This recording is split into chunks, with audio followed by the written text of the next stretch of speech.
welcome to Critical Tumble, where a bunch of absolute knights transcend geography through the power of Discord to play Dungeons and Dragons and critically fumble a lot. Apologies if I seem to have entirely lost patience with the players, but we spent the past 5 minutes doing, yes, necessary sound checks, but half of it was to do with the fact that I was constantly getting interrupted when I just wanted to start the fucking intro already. I feel better. Anyway, previously the Cupcake Coterie, with new Hearth party member, trucking along after them and getting the kill shot last time. That was kind of awesome. Um, Started their trip to the Elvenwild through the barony of Cedar Grove. They are currently in the process of trying to gather armies to, at the very least, ensure that Goldendale, the heart of hearts for the country, as it were, stays marginally safe while they gather enough oomph to take the Black Dragon masquerading as the King of Baronsphere off the throne. Unfortunately, an ice drake kind of pounced them in their morning travels and kind of half ate the horse. For some reason, Rizwin insisted that they butcher the rest of it, with which Alice did because, okay, why not? Whatever. It kind of appealed to her northern sensibility of it's meat, let's not waste it. Um, and they started hauling the wagon the that they've borrowed from the Hearthhearts, the 3 odd miles to the nearest homestead, which Hazel and Rizwin particularly know is one of the predominant wheat producers in the barony. Unlike Hearth Home, which more feeds the community, a lot of the farms in Goldendale are cash crop farms. This one being one of the primary. You can actually see as you're trundling along when you get to within about a mile of the place, and you've been tromping this through snow. Alice has no problem with helping haul the wagon with the sled runners through the snow. Um, and Furseth obviously is not having any issues, but everybody else is probably getting a bit cold and a bit wet by this point. But you can see a relatively large windmill off in the distance, and sort of flat snow-topped thing, which is probably someone's roof. So it's over there, Darvin. Yeah, I don't think he's gone blind. Yeah, no, I see it just fine. It's just with the sun bouncing off what snow there Well, to is. be fair, it's a little bit overcast, actually. Oh, okay, my bad. It's winter in sort of farm country, so you will either get uh, blistering, icy sunshine, or, as you are in this case, slightly overcast, might snow later this afternoon. Ah,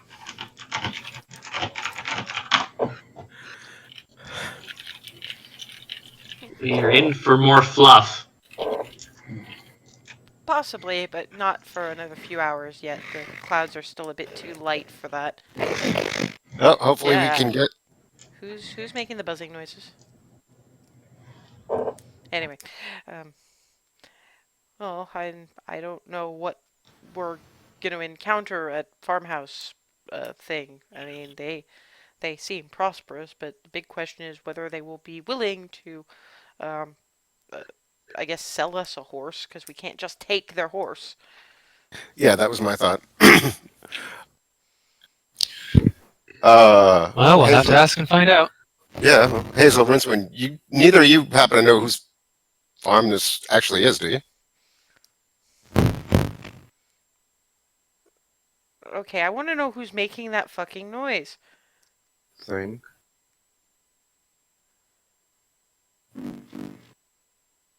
I think it might be Marion.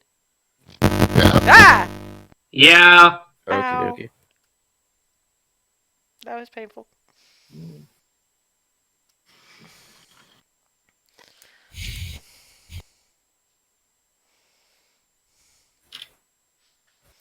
The owners of the farm, the only thing you really know is that they're called the Cathays. Um, you don't know the name of the first names of anybody. You know that it's you know, a husband, wife, and two kids. That's all you know. One of the kids is about Hazel's age. One's a little older. That's about what you got.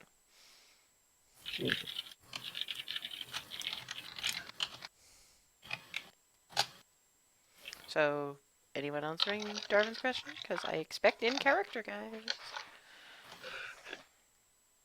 Uh, sorry, it was a Cathay. Cathays. Cathay.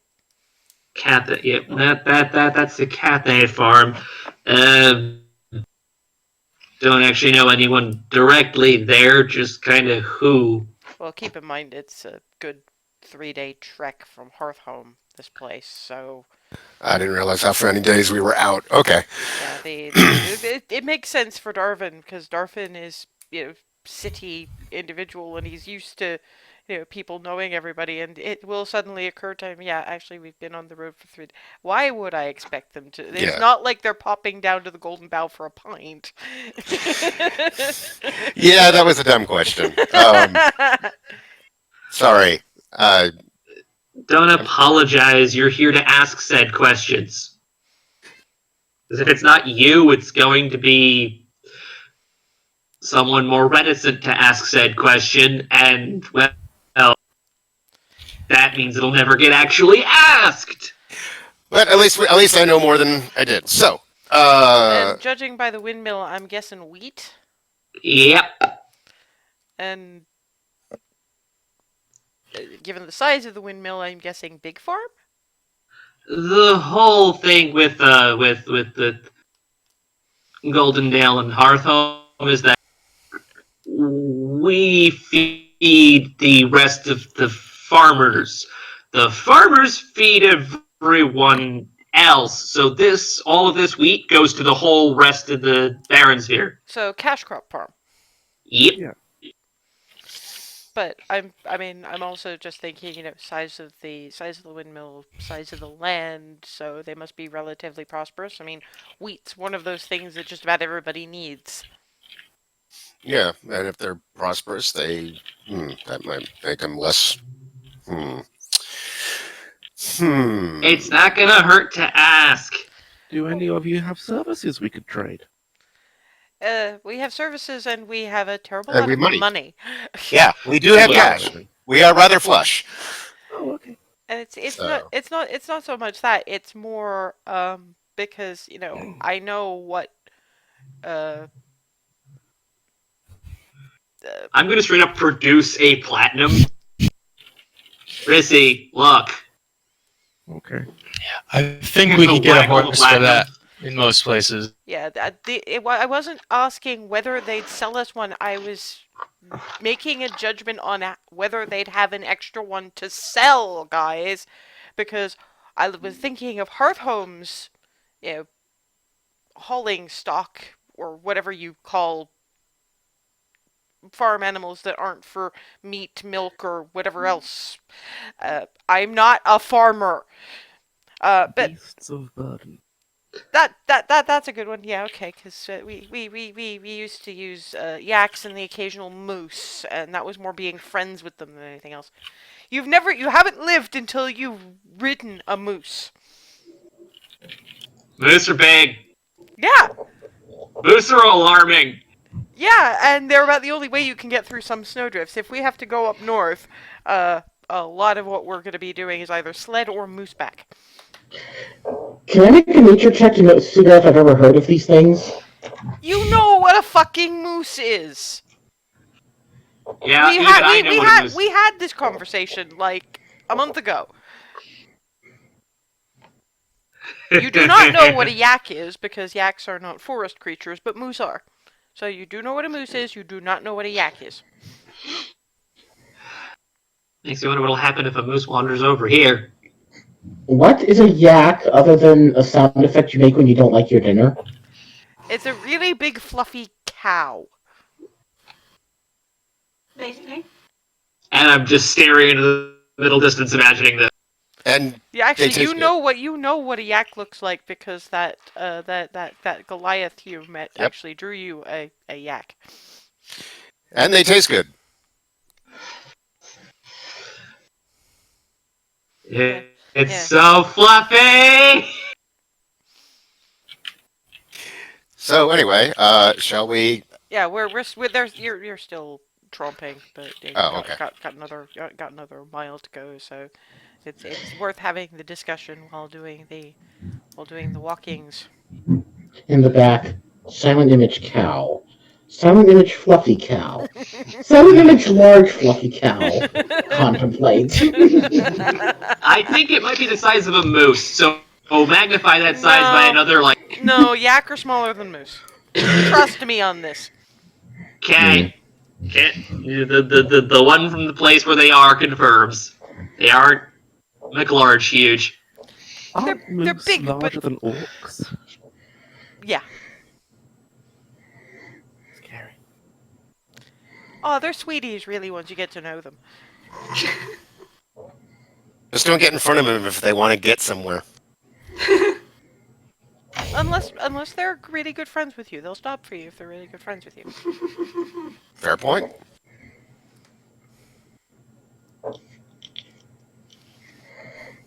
And on they tromp, Alice telling the stories of the riding moose that she used to have dealings with up north. She called it Legolas because legs, long ones.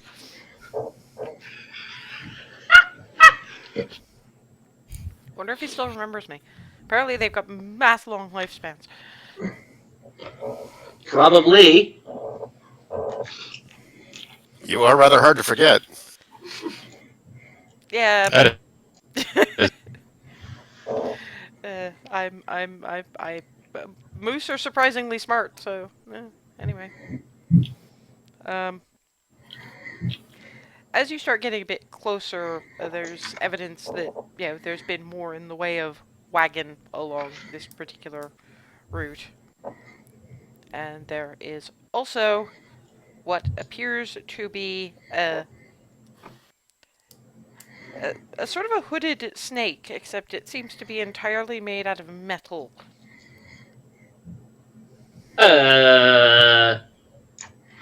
What? In the How big of a snake? Not huge, a little bit larger than your average snake, but not human-sized. So, King Cobra-esque? Yeah. Can I tell what kind of metal it is? Make me a perception check. we're talking it's a statue of some sort? It's not actually No, moving? it's sort of rearing up, looking at you. Oh, it's actually okay. It's iron painted black. It's a moving metal snake. Okay. It's a moving black iron snake. It opens its mouth and kind of hisses at you in a really weirdly tinny mechanical kind of a way. was that wasn't I am just gonna stand here because this is just too fucking weird. Yeah, it looks like it guarding, I'm guessing. Hello? At which point, you hear, "Oh, Hoodie, no!" And running up from the house, which is a couple of 100 yards that way at this point, is half elf-ish, about Hazel's age. The hair should probably be sort of mousy brown, but there's these bright red streaks in it that don't appear to be dye or anything. And she just sort of scoops up the snake, sort of hugging it Hi, sorry. No, he got out again. Absolutely not a out? problem. You made him yourself? Uh-huh.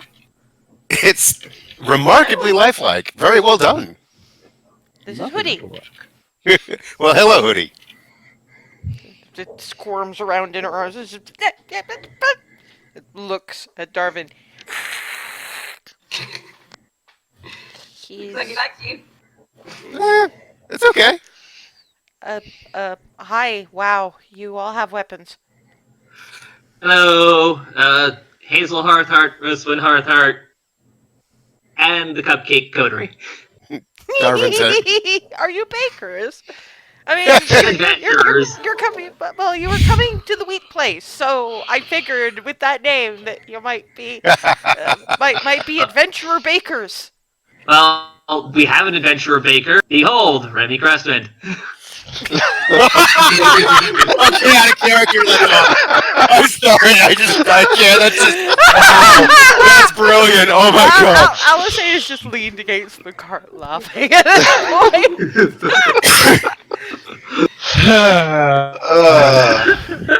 Okay, Darwin held it together until Remy sighed, and then he lost. At which That point, made him fall out. At which point the half elf just sort of bows a little to Remy, going, "Greetings, Sir Baker. Welcome to the cafe farm." Thank you. You said as a kid?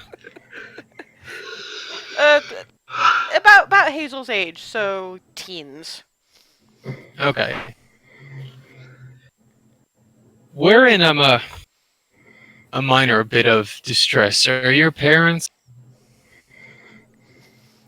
Well, yeah. I mean, where are we gonna go when it's snowing? Fair. Fair point. Can you take us to them, please? Oh, sure. Yeah. Sorry, Hoodie. I'm not carrying you. You're iron and you're very heavy. Go home. Puts it down and just slithers through the snow. Whatever bits of clockwork steam or whatever is running this thing melt a little path through the snow on the way back. You built a you built a danger noodle. I built lots of things. The red streaks in her hair go sort of a new leaf green. That's cool. Is awesome. Oh, it did that again. Oh. Goes back to red. That's Sorry, still cool. it's something I get from Dad, I think. Yeah. I guess I'm showing you to the door. I'm Molly, by the way. Hi. Hi. And pads off at a run towards the front door of the house. And over her shoulder is just the barn's on the west side of the house. You can park your wagon there. I'll tell Mom and Dad you're coming. Remy starts pushing the cart that way. Yeah. I'll give him a hand. Oh, a hand, sorry. And Alice is just, you handled that brilliantly. You really did. Although, Hazel? Sorry. well, Hazel and Remy both, really, because I mean,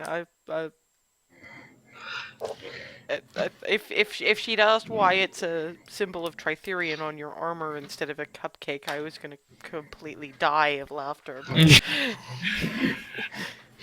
No, actually, I was saying to Hazel. Remy just. I'm just still kind of pushing the cart and flailing a little, maybe skidding slightly, because, snow. with a little bit of struggle, you get the wagon parked in the relatively well appointed barn. There are a few draft horses, sort of coming in from the cold at the minute. I'm just staring in sheer glee at the mega horse. One of them Hazel? starts chewing on Hazel's hair bow. Ah! No, please don't. Not that thing. My hair? Sure. That, no. Hazel? Yeah. Danger Noodle? Uh, First words that came to my mind, sorry. I believe they're called snakes. Hey, look, Just saying. if she wants to call it a danger noodle, let her call it a danger noodle. It seemed to amuse the kid. Fair enough. Snakes are wriggly and they're dangerous, so Yeah. very Long, accurate description. well, apart from the fact that most noodles don't have a long flat bit, Sure. wide flat bit. Unless they've been stepped on. Then they're not dangerous. Yeah. Ones with hoods would be danger spoons, and starts walking towards the house. Darvin's just walking after, just shaking his I head. think the only other option would be to say nope rope, but that might actually be a rope dragon because you don't mess with them because that would be that would be not nice. Yeah, I nearly got my nose bit off. I don't think I'll ever forget the sight of it. Just. That was very close to your face. Just a bit. When you approach the front door, it opens, and there is young Molly. Her hair, the streaks in her hair have gone back to green. Standing behind her is, you may recall, some of you anyway, back when you were in Alzor High, the jewelry store run by the not quite elf who changed colors apparently according to seasons or what season their personality was. The gentleman at the doors, one of them, is shaded in autumn colors. Standing next to him is a human woman, middle-aged. She looks far older than he is, but it's probably the other way around, all things considered. Mouse brown hair,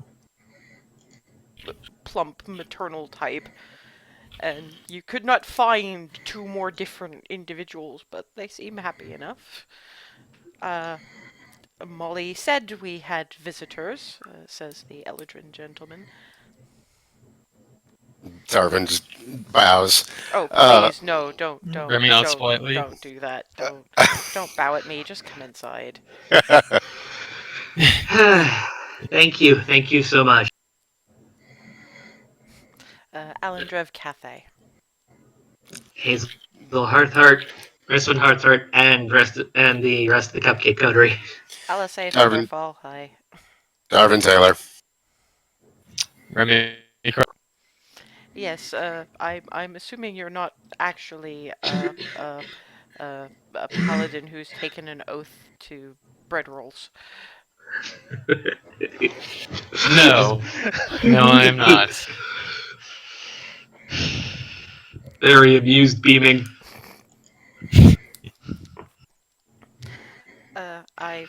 I do understand that you've found a spot of difficulty. Yeah, we there was an ice drake. It was dispatched, but not before. It ate the horse. Well, most of it, yes. Not even most of it. We got several really good steaks out of it.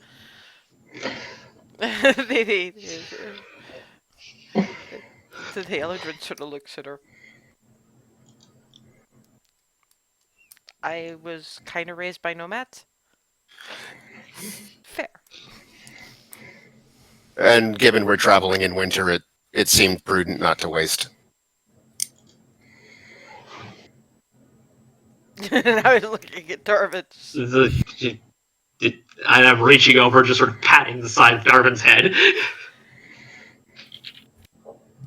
And after a moment of the awkwardness of Molly sort of going, I think everybody's waiting for you to get to the point.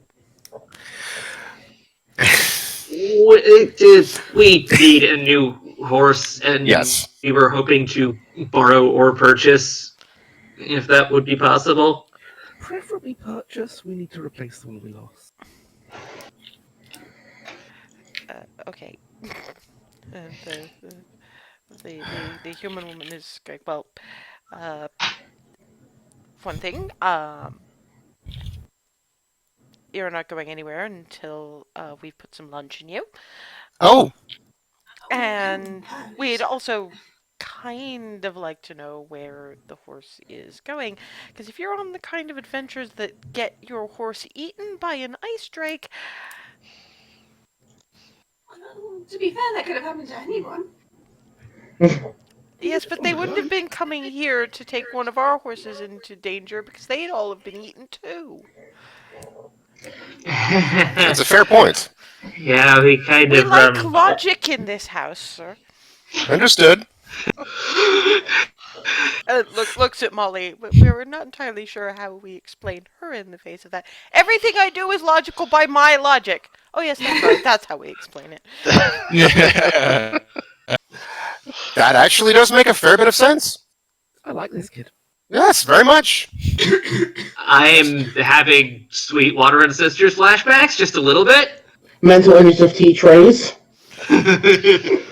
Molly actually seems more sane than Ali has ever seemed to any of you. Yeah. I mean, at least her contraption goes away when ordered and doesn't actually attack anyone. Or Or explode. explode. Anyway,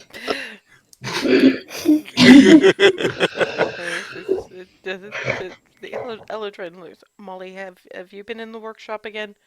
Well, I had to make sure that I was checking in on the various uh uh prototype what Miss Hazel calls danger noodles. Oh, So yes, that means you wash your hands before you sit down to lunch. Okay. The streaks in her hair go sort of a bluish color. Oh, don't sulk at me. Slopes off to wash her hands.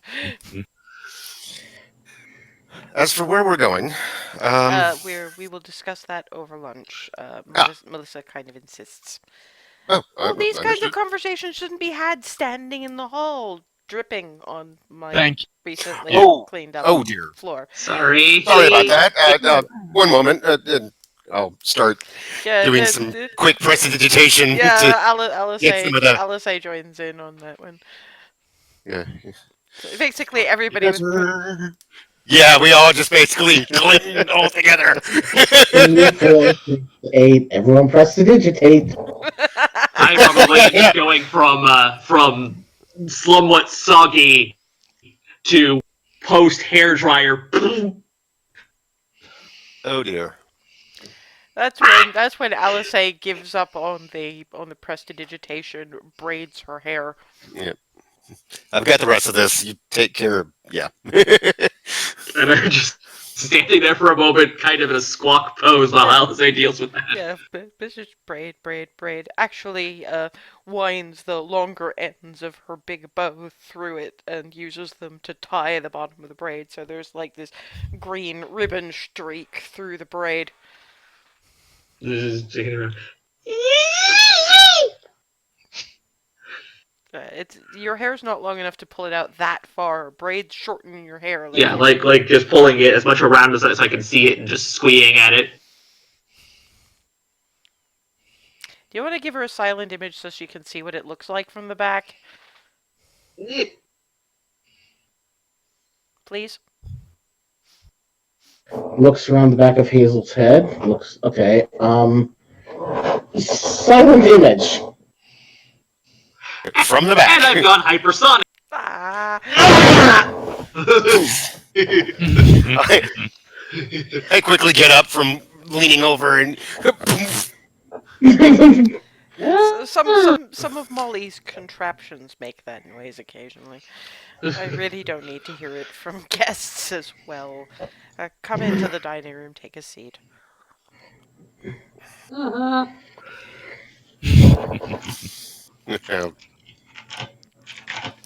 It takes a few minutes to basically suddenly produce lunch for 8 extra people, but they do seem to be feeding a growing teenager, so hey. And it's a simple stew, and they were probably planning to eat on it for a few days, but Melissa just waves it off with, I'll make more, it's fine. So, adventurers are coming tromping down our road. We were on our Just- way. Just passing. Well, yes, but still, I mean, okay, technically we don't own the road, but we more or less maintain it because our baronial government, well, it's kind of hard to reach out there, you know? We entirely understand, but so we kind of consider it our road. And I was more giving you an entry into the conversation rather than making any kind of accusatory statement. I just meant that I didn't want you to be concerned about, armored people coming past your home. The trouble is you in other didn't- direction. You didn't attack Hoodie. I'm fairly sure you're fine. Yeah. Molly's hair has gone back to green streaks. Is going. Hoodie is a very good early warning system, although he should have come straight back to the house and warned us that there were people coming. But I guess it was because you were in armor. I'm gonna have to poke at that. I'll poke at that. Oh, at the behavior? Yeah. Oh, okay. That makes sense. I'm sorry, I've never encountered anything like that, and it's fascinating. I mean, Ervin, we kind of have. Just Well, none of it that actually was this sense of. I mean, not that. To be fair, there was the fuzzy army. Well, Mm. no, too Sweetwater. It's his turn. Yeah, remember the ones that kind of accosted Ava a little bit? They tromped around and kind of detonated. Well, yeah, And but the tea trays. Why would somebody make their beastie blow up? I'm not even. Nye, can you silent image the things? Let's see how well I manage to remember them. Silent image. Furby's coming down the stairs. Ava shivers. Why Relax a would bit. anybody make those and make them so cute and then make them blow up? I don't think they blew up on purpose. Yeah, but they had to have been built with the capacity to blow up if they blew up on a specific trigger. I think why they're so cute. No one expects them to go bang. Apparently. at the time I didn't ask. They would make much better spies than they would grenades. Oh, incidentally, Butterscotch is poking his nose out of Ava's bag. Just, Good switch. how do you make it move? Oh, It's magic. Witness, Butterscotch. Everybody always says that, and I don't make magic go. I just make clockwork things. That was it. We got that. We got Butterscotch. Just so I'm recalling this correctly, Agraf, right? Nope. Hmm? Belarus. The Belarus. that's right. The doll's house. Yeah. We got. Oh! Where we got all the little. Yeah, okay. We got that. We got Butterscotch here in Belarus, and there's more stuff like that in both Belarus and Agraf. And she is looking at you with this completely blank expression. There's a whole other country across from Gray's Inn that basically specializes in that and almost a lot of the stuff you do. I just want to have a quiet word with my sister. It pulls Hazel away from the lunch table. Sis, she doesn't know that. Maybe our parents didn't want her to. To be Sorry, fair, say that again, because maybe for me, you're really quiet. maybe her Oh, sorry. parents didn't want her to, but Hazel will probably recall better than Rizwin does that it's just because you live in a podunk town that has very bad relations with the next town over because the Five Claws of Bahamut hate the local king and vice versa. Okay. Honestly, Rissy, the parents look just as bewildered. Rissy, remember where we live? Who's in charge, and who's in charge over where you live? And Actually, how, Rizwin doesn't know what's in charge of where she lives. Not really. or at least the tendencies where you live. Like, you know how there's Bahamut over there? Yeah. There isn't any over here. Given Except who's in charge Skylar now. over here, just because we're okay, Rizlin, compared to Agraf, we're in what was the word? Podunk. Oh. Okay, good point. Nobody here has any idea what's over there. The only reason Mom and Mama do is because Mom was born there. Yeah, okay, I kind of forgot that. Yeah, good. Like, use that amazing brain. Be smarter than me. Poke, poke, poke. And Molly Alright, leans sometime. over. If you're done having the conversation we're not supposed to hear, your dinner's getting cold. Okay. I'm just beelining back over. I need food. It's okay, I get distracted all the time, and I'm just telling you what Mom and Dad tell me. As for where we're going, we're on our way to the Elvenwilds. By way of sunshine. And Cedar Grove. And the Cathay patriarch looks over at you. May I ask why? The Goldendale's sort of been up to its eyeballs in Black Crown essentially invading.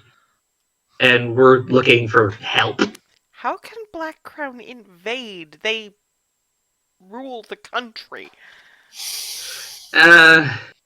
Well, they turned up, started arresting everyone, and Learning magic. tried to have several of my siblings executed for trumped up reasons. This is what one gets for living in a farm away from most sources of gossip, I suppose. Things are going pretty aggressively sideways, and it turns out they're in league with some kind of chromatic dragon mess because the guy who we had to fight to stop turned into a green dragon. Just getting looks.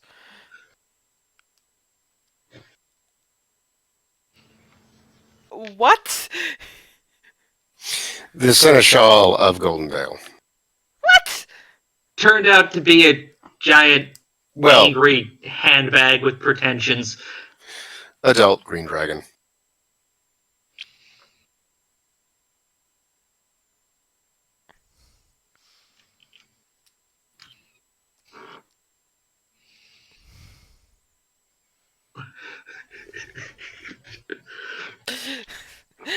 Just these expressions, great. Basically, yeah. But Melissa is just sort of doing what? And whole bunches of questions seem to have bottlenecked in Molly. And her hair streaks are changing color at a rate of knots. And her father is like, Molly, just this once, I would like you to take your lunch into your workshop. But, Molly. They settle on Blue, and she picks up her. Please say goodbye before you leave. Zoom. We will. I promise I will. She's an adventurous little thing, so forgive us if we didn't want or to have too much in the way of uh, details or things to go seeking out. Oh, of course not. Understood. That's why we were trying to be a bit cagey, I think is the word. But So That is the definitely the word. thank you. so the seneschal being a green dragon would be why our taxes have been somewhat insane. I take it. Correct. Correct. He's been dealt with. He's not the only one, which is the need to reach the Elven Wilds. And it probably wouldn't be the Baron of Goldendale, or else you'd have No. killed him too. So the only thing you would be looking for is someone higher. Thus, it would be the king. Correct. Yeah. So we're ruled by a Black. dragon. Oh, wonderful. Exactly. Those would be the ones who enjoy cruelty for cruelty's sake. Yep.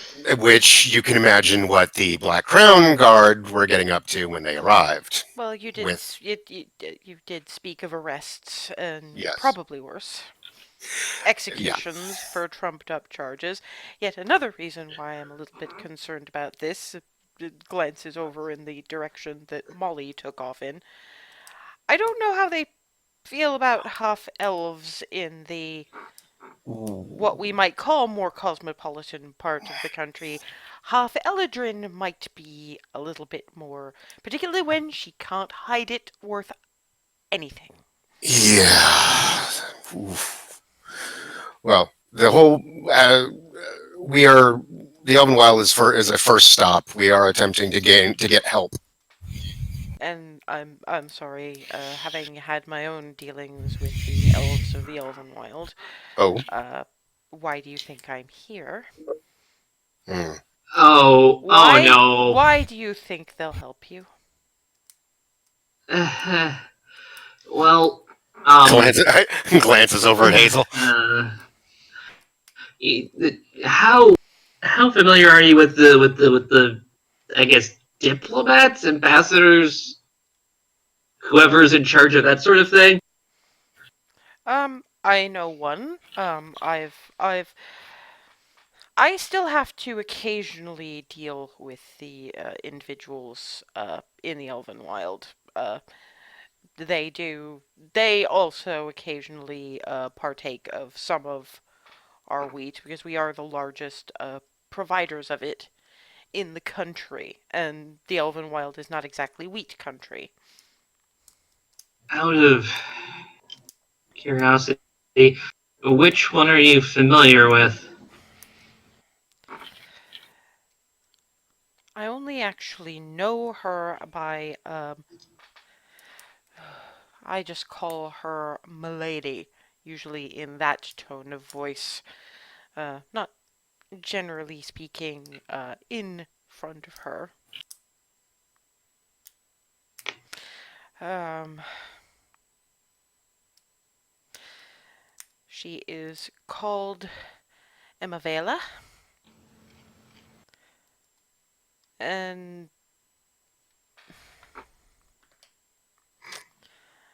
begging your pardon, but I do see something of a resemblance.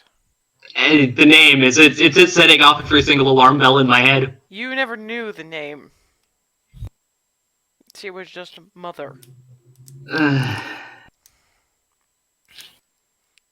That actually sounds like, well, Flame red hair, slightly reddish brown eyes.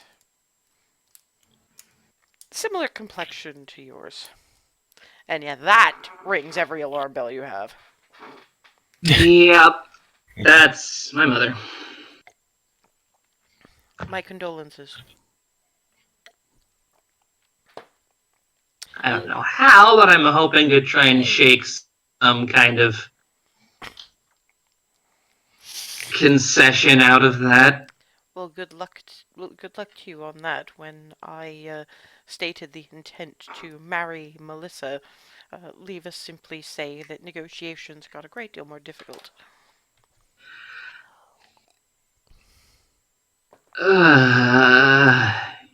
Freaking grumble, and then under my breath, I under my breath goes, "Freaking knife-eared bitch!" Something I've longed to say to her face for quite some time.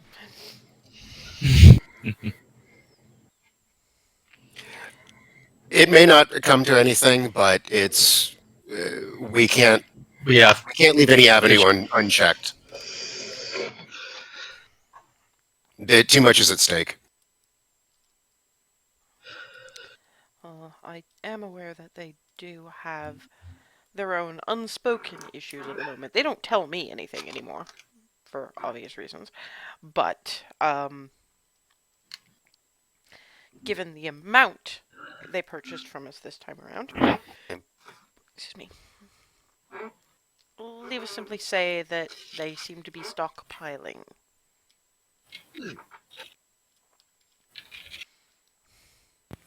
Well, if they have an idea of what, You're breaking up real bad. if they have half an idea of what's happening, We got of what's Yeah. I would assume something along the lines of what's happening in Baronsville. It's not surprising.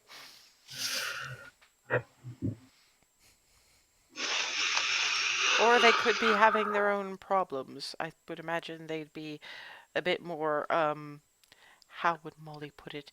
Nah about it. If it were only Baronsville problems. right.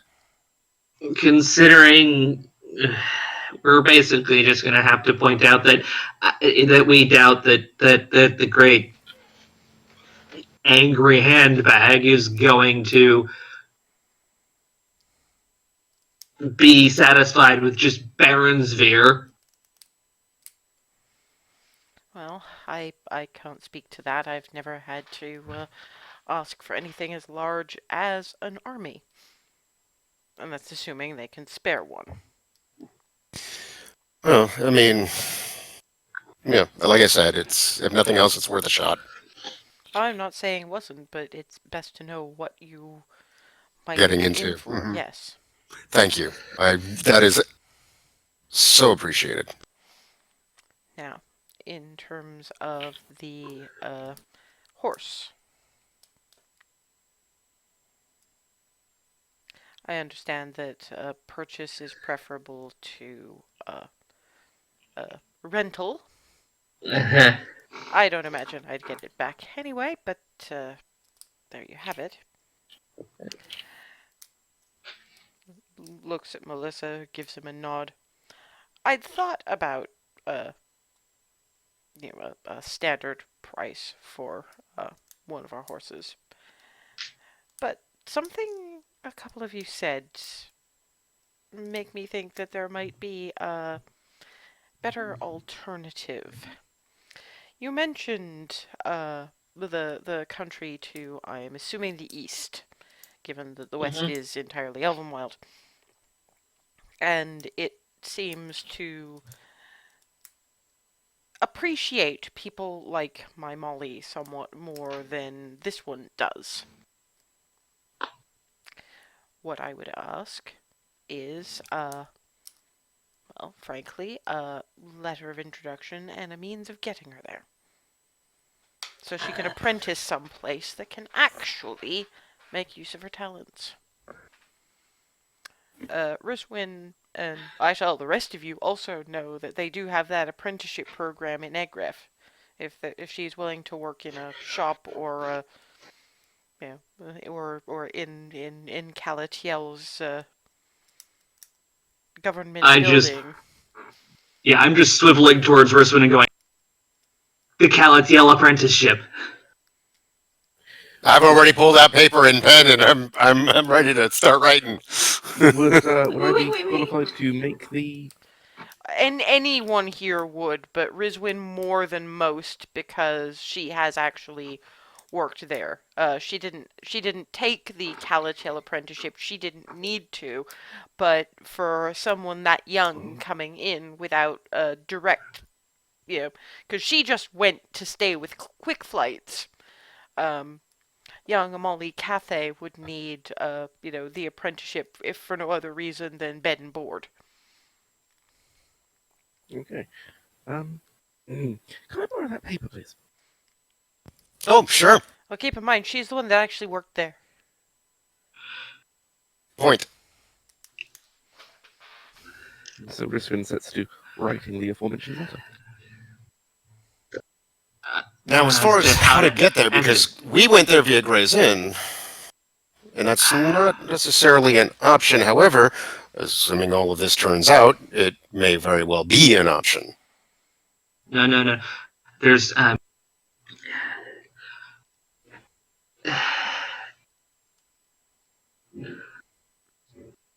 I can either we can either I'm thinking either I can check with home, and I'm patting where my symbol is, because that's where the key is also hanging, or I can try and ask Taylor for a little bit of input in that regard. Well, so as not to bug your god with trivialities, your mom's a wizard, right? Yeah? Wizards prepare spells according to their needs. Yeah, that's just the reason I was thinking of asking. I was going to ask Taylor if I could have a spell, even temporarily, to try and get a hold of Mom and Mama without having to go stumbling all the way back. Remember what happened last time? Yeah, can we save asking Paylor for things for life and death circumstances? Literally? I'm sure one of you said something about a sending stone. Yeah, but Yeah, both but we have bits of both. it are here. Yeah. Yep. Here's a question. That doorway, you can open it once a day. Yeah. Your mama, Miranda, she notices damn near everything. What if you just opened the door, chucked in one half of the sending stone? And a note. The sending you wouldn't stone need... alone would be... Yeah. Oh, well, yeah, that would be the note. Yeah, Right? yeah. And she would know exactly what it is, right? Sorry. I need, 2 minutes, a door, and rooting around in the bag. First, I think I want to bring out the other one, because Grab the other one. I don't know how long this is gonna take. So, Is there any door with a key? there's the front door.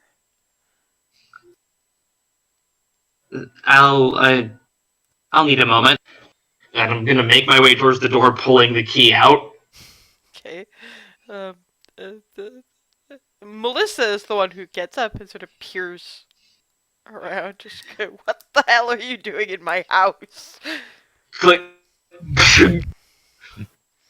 Door open. You've opened the door into the hearth home sitting room.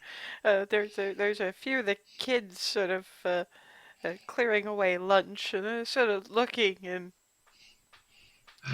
Hi! I'm waving with the stone and yeet! And then the tick. And then the door... The door turns to letting the cold air in. Shut door immediately! And it's actually Farida through the sending stone going, "Why did she throw this rock?"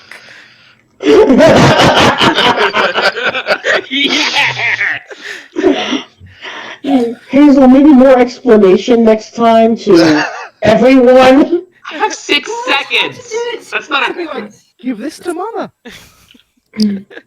Anyway.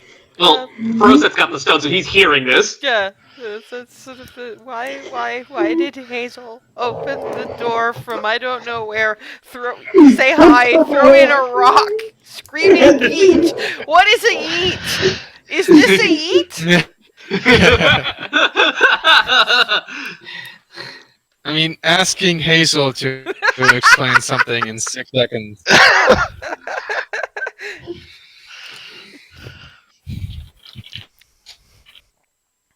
Hello? I'm just looking at Frozen at this point. So I stumbled back and I'm like just I'm just gesturing. Hello? Oh, hi. Why do I hear you through the yeet rock?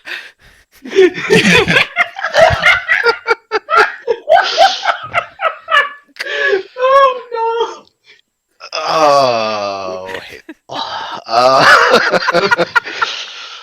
I'm at this point now beelining over. This is so we can converse. Can someone please hand this to Mom or Mama? To be fair, it's only the person who's holding the stone that can actually communicate. So yeah, I'm gonna beeline over and like grab a hold of it and try. I'll let Hazel take it. And Hazel is suddenly hearing, "Why am I hearing Frozen through the yeet rock?" The stone is magic for that purpose. Sorry, I'm bad at saying things really quickly. I don't know. You're managing pretty well right now. Well, I need to talk to Mom or Mama or both. Okay, hang on.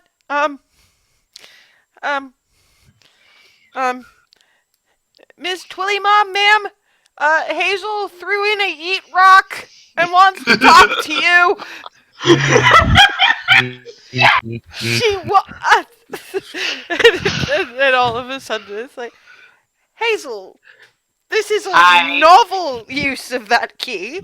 Why have you thrown in a sending stone, and why is Faraday calling it a yeet rock? I kind of just said yeet when I threw it. Just why, if I first may be thing so came bold to my as that? mind. Do you actually know what? No, I never taught you what that means in Halfling. I would be wary about saying that in mixed company. Blink, blink, blink. Oh boy. So, I'm assuming this was important. What's going on? We actually made it to the Cathay farm, but not before an ice drake took out the horse. Oh dear, Mella's going to be heartbroken. And, well, we're in the process of getting a new horse. But rather than monetary payment, it's sort of going in a sort of way of favors, because the daughter here basically is of the sort that would fit very well in the Calatiel apprenticeship, and, well, half elf like me, but not half elf, half Eladrin? Oh. And given some of the way that's been that some of the more interesting races have been treated, I imagine that would end poorly. What? Sorry, what happened? I have to ask before you continue. What is a half Eladrin like? Just out of character to double check. We can't hear this, right? No, you hear Hazel's end, not. Okay. Kind of like a way, in this case, way more sensible version of a certain Sweetwater. Ah, yes, no, I meant more I'm begging your pardon, but physical manifestations, because I know Eladrin have a sort of a core mood, and their coloration changes to suit. The hair color's been shifting. Everything from red to green to blue to color changing at a rate that was pretty So crazy. it shifts with actual mood rather than anything that. Oh, that's interesting. Uh-huh. Oh, Otherwise, kind of look a lot like me. well, Eladrin are still more or less elves. They're just a bit more Feywild connected. So, I take it that the favor is getting this poor half Eladrin out of the farm life and Baronsphere and into some place that would appreciate her talents. Something to that effect, yeah. And what are her talents? Well, remember how I mentioned the Sweetwater? Yes. Like that, but again, much more sensible. In this case, she made a mechanical snake. That's actually really intelligent. Clockwork constructs. Well, alright, and I take it that you're contacting me to see if I can get her there, given the situation in Gray's Inn. Yeah, because if that hadn't gone as absolutely sideways and frosty as it had, we'd have sent her there, but we can't, so you would be the most. Well, I can't do anything today. That's a spell I need to prepare. But ask if you can stay the night. Alright. If not, set up the tent nearby. You can send her whatever letter of recommendation has been written, which I can add to when she gets here, and I Thank can you. throw your yeet rock back.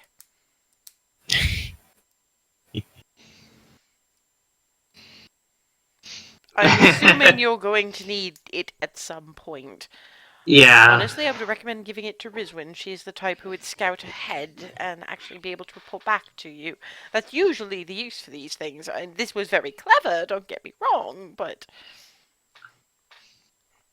Yeah, we're definitely Brisbane's going to be holding on to this thing for. But yes, I will prepare the appropriate spell and get a message to someone I know with a teleportation circle in Egref before morning, so that she doesn't turn up as a complete surprise. Thank you so much, Mom. That's quite alright, but again, since you won't be able to use that door risk-free until tomorrow, do try to stay in the same area. Okay. Love to you all. I will bake something and return it with the yeet rock. Also, everyone says hello. Faraday has asked you to please hug Froseth. Evan has asked you to please hug Darwin.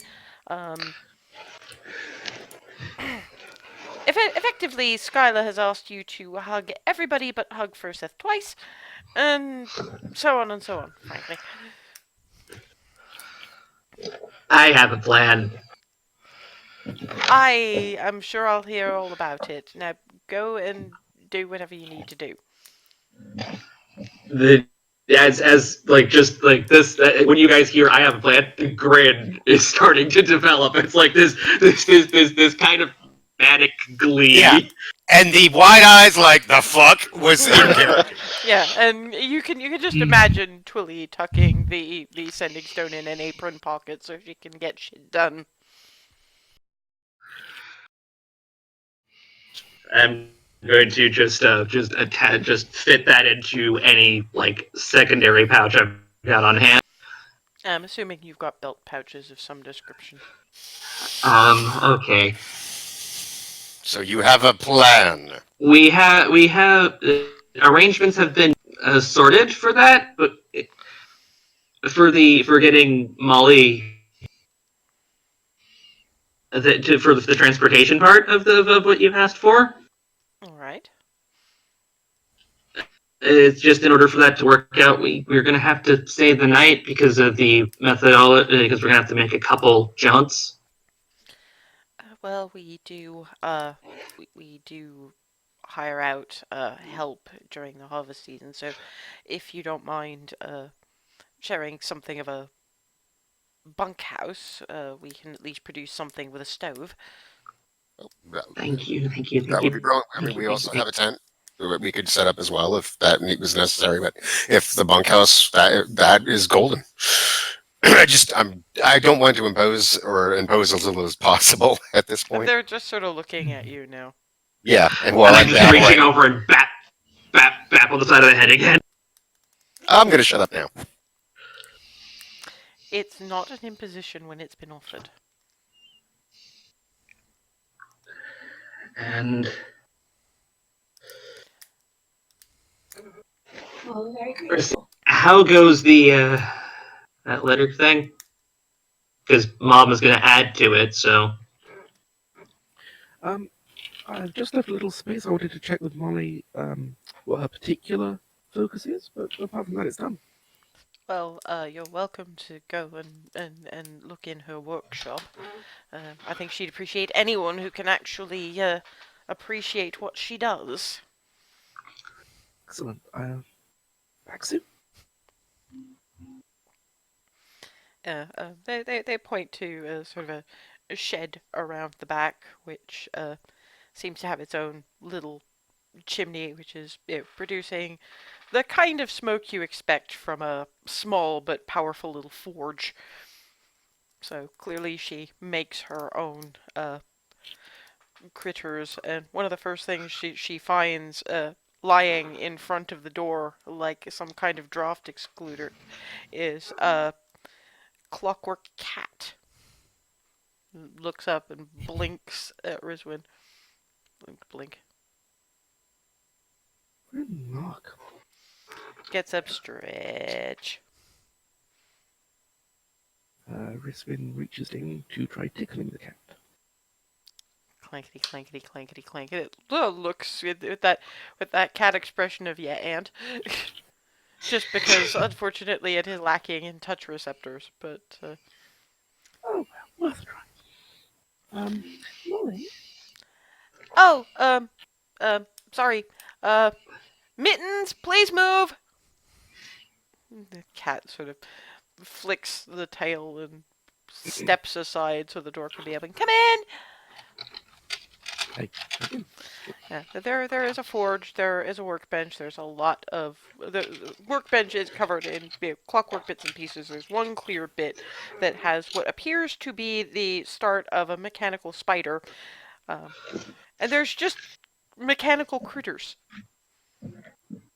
Some of the earliest Okay. ones are kind of bizarre in that they don't actually resemble any kind of animal at all. There's just this little cube with like 5 legs and one kind of eye that scuttles across like something out of Neil Gaiman.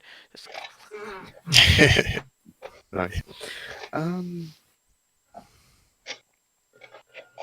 How does it compare to what she can expect to see later? What do you mean? The setup that she has, how does it compare to things that Riswin has seen? She's doing this in some pretty basic conditions. But that seems to be only because Baron's is podunk. Clearly her parents have supported her in this, in that they built her this shed that, okay, fine, she's kind of running out of space, but, and the scrap is leftover bits of plows and what have you, but she's building this out of leftovers and things that she has created herself. So if she had the tools that you had, she could do some remarkable things. If this is what she's doing with basically a back-end basement workshop. Okay. Okay. This is a really impressive setup you've got going here, but there's an opportunity for you to have something better.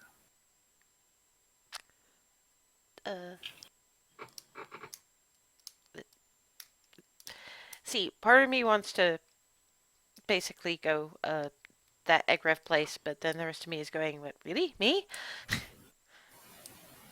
The five-legged thing scuttles past against.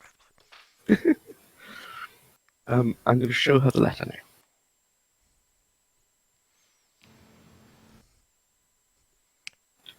Reads, looks up, reads it again, looks up. Maybe? Yeah. You know, I've been out that way, and you're just the kind of person they're looking for.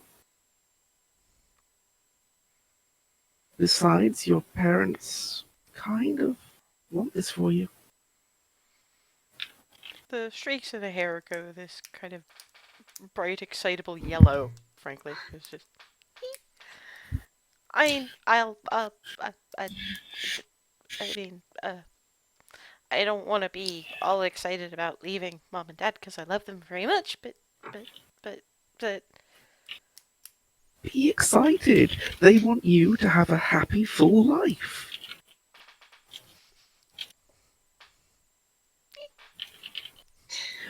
By the way, see this little space here? I thought I'd leave that for just your, favorite area. I wanted to put that in here, so... I like mechanical PCs and things. I made this, when I wasn't making, mechanical pets, because, any non-mechanical pets usually end up being, mousers or something, and I wanted something that would just play. But I made this, and she goes to a corner where there's this. Basically, it's a long, thin, clockworky structure. Looks almost like a spine, but it's got arms sticking out of the various bits. And when she presses a button, you see it sort of quiver as it comes to life, and she presses a couple of buttons, and it brings out specific tools from this rack of bits on the wall. You know, whatever part or bit she's coded, it'll bring out. So you've got like a screwdriver, some cogs that she's apparently smelted. It automatically picks things up because I'm kind of still too short to reach the tallest bits without a ladder, and climbing up and down a ladder all the time is kind of time intensive. Nice. Nice. Sort of saving labor. Labor-saving devices, yes. Awesome. Okay. And anything mechanical. Okay, just making a couple of quick additions to the letter. It's going to have to wait until tomorrow before you can... That's okay. It means I can say bye to Mom and Dad. And I can't just poof away without saying goodbye and thank you for the opportunity and all that kind of thing. But also thank you for the opportunity. I don't know if you're a huggy kind of person, but... I'm definitely a huggy kind of person. Hug. Poof. Hug.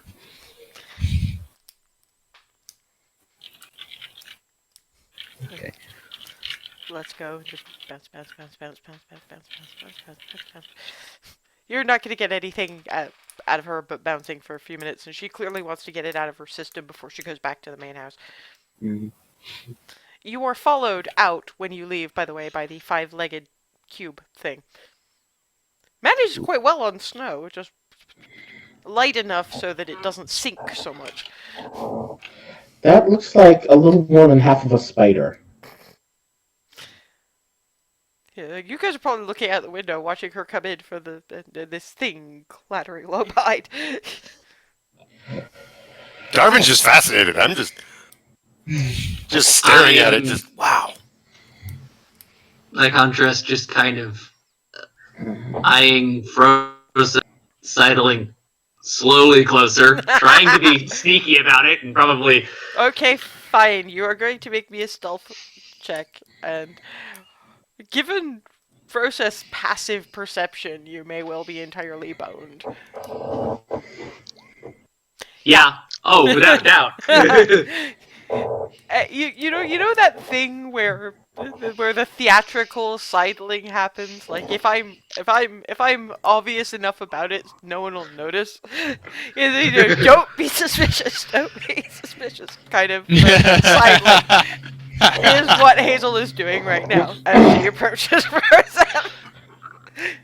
Just get over here. Hugs from Martha!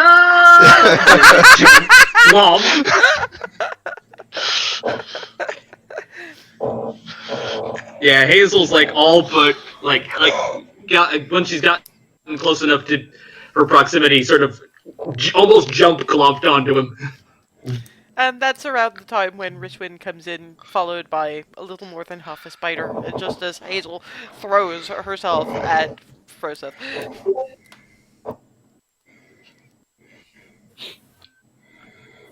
What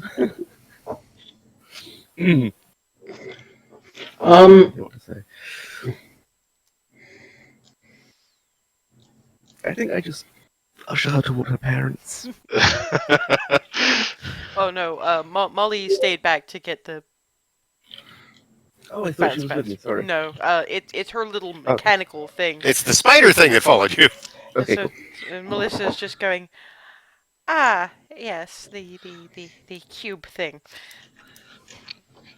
Sometimes it likes to wander. Ah. It's One of her earlier efforts. amazing. And you guys haven't seen anything yet. Ah, man, I knew I should have gone with you. Oh, well. At which point Melissa's, well, apparently you have the morning, because she's bound to want to pack some of her things. I can't imagine her leaving Mittens behind. Mittens? Cat. Go to see the cat. Wait. Like, could he... Wow! That's amazing! Oh my goodness! Rosette, the hugs from Hearthhome are from Faraday and Skylar, and by the way, Darvin. Huh? Beeline, and the same thing, so... Yeah, okay, Darvin's gonna have to make a strength saving throw. I'm gonna fail this. I already know this.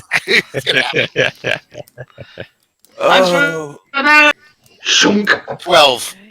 Given that she's probably in the breastplate and she is quite literally yeeting herself at him, he almost manages. He comes close, but he's a little off balance because he was sort of leaning a little bit towards the window to see if he could catch sight of Mittens, and all of a sudden, gloomp!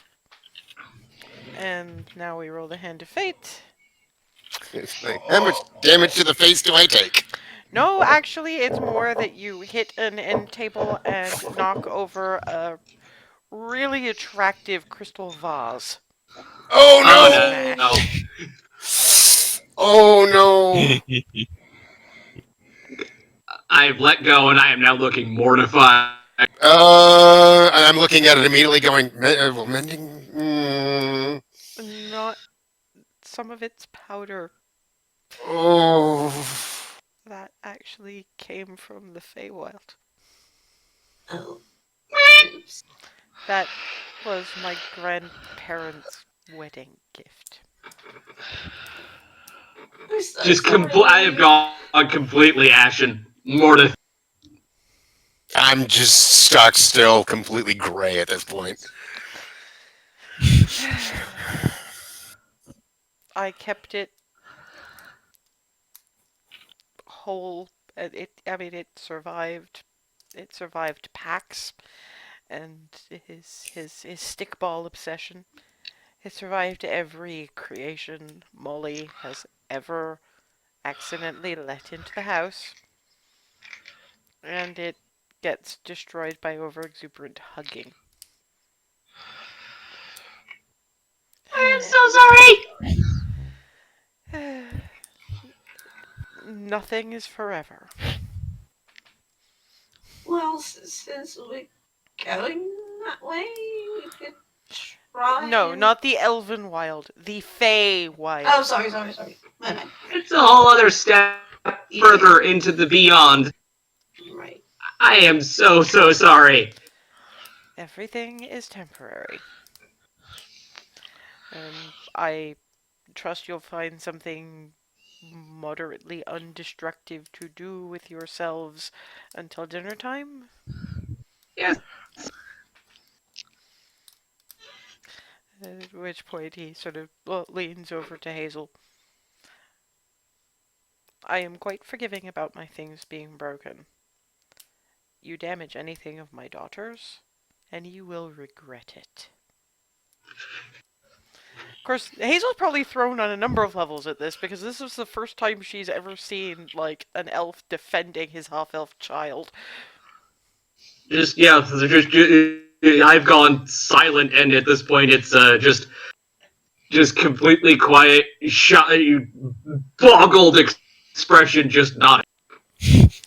Now, if you'll excuse us, we have some paperwork to do. I hope someone will at least sweep up the debris and leaves.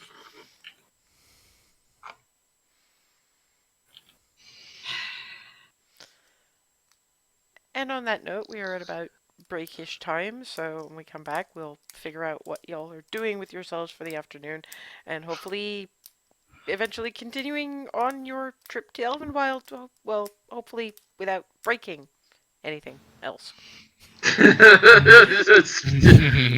Thanks, Hazel. Sorry, you rolled, the hand of fate was not with you. Oops. I will see you What was the roll, out of curiosity? 6. Oof. Could have been worse.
And we're back.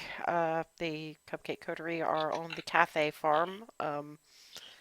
Basically, killing time until morning so that they can ship Molly off to Hearthhome and from there on to Eggref, apparently, and get their other half of the Sending Stone back.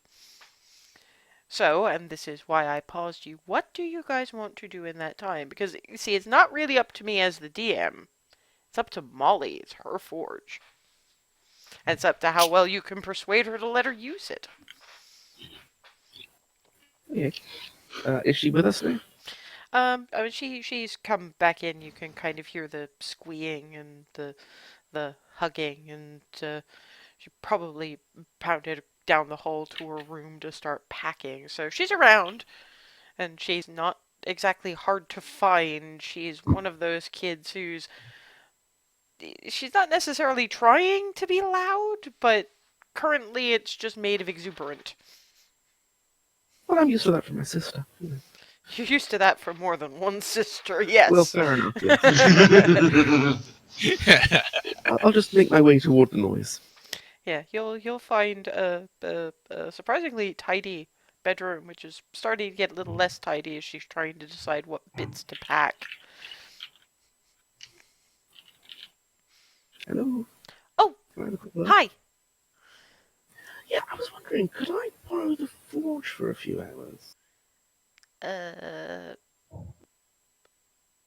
in theory, what do you want to do with it? Oh, just some ironworking. I wanted to make something for a friend. How big? Because it was made for making smaller pieces. It's not really made for any big metal working. Well, a couple of feet long, but you only ever work what's under the hammer. Yeah, it's. I'm happy to let you use it, but I don't know that it'll be because you've seen the moving parts I use. The bits that I used for the They're articulation. impressively tiny. Yeah, the bits I used for articulation on Mitten's back are pretty much the largest that I've worked with.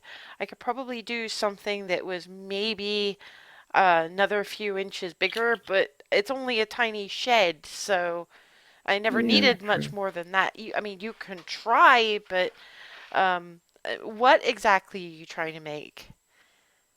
A sword. Ugh. Dagger you could do. Sword. That I mean, you require less elbow room than me, but there's still not forge room.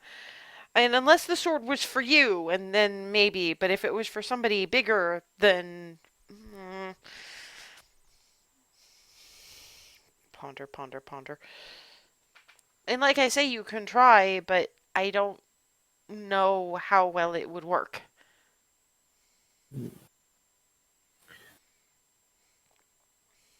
I play at my persuasion. Oh, in this case, it's not that she's not happy for you to use it. It's that she's thought about the requirements you would have in terms of space with what her forge actually has. What is the area of that room? I'm not great with spaces. Basically, Okay. the entire thing was made to make very small detail pieces. So while there is a forge, it's mostly for melting down and the occasional casting work So it's rather more of a than, foundry. yeah, very Okay. small sort of thing. Yeah. I mean, Okay. she doesn't make anything as large and specific, I guess, as swords. She's at once doing things that are smaller, more detailed, but less in and of themselves useful. She casts more than she forges. Mm, Sounds like it's make more that like really a different. slightly larger aluminum kiln that I've seen done, where you can melt down aluminum into like ingots and whatnot. But it's fairly, it's something you could make in like a 10, 8 by 8 space, like a shed, literally.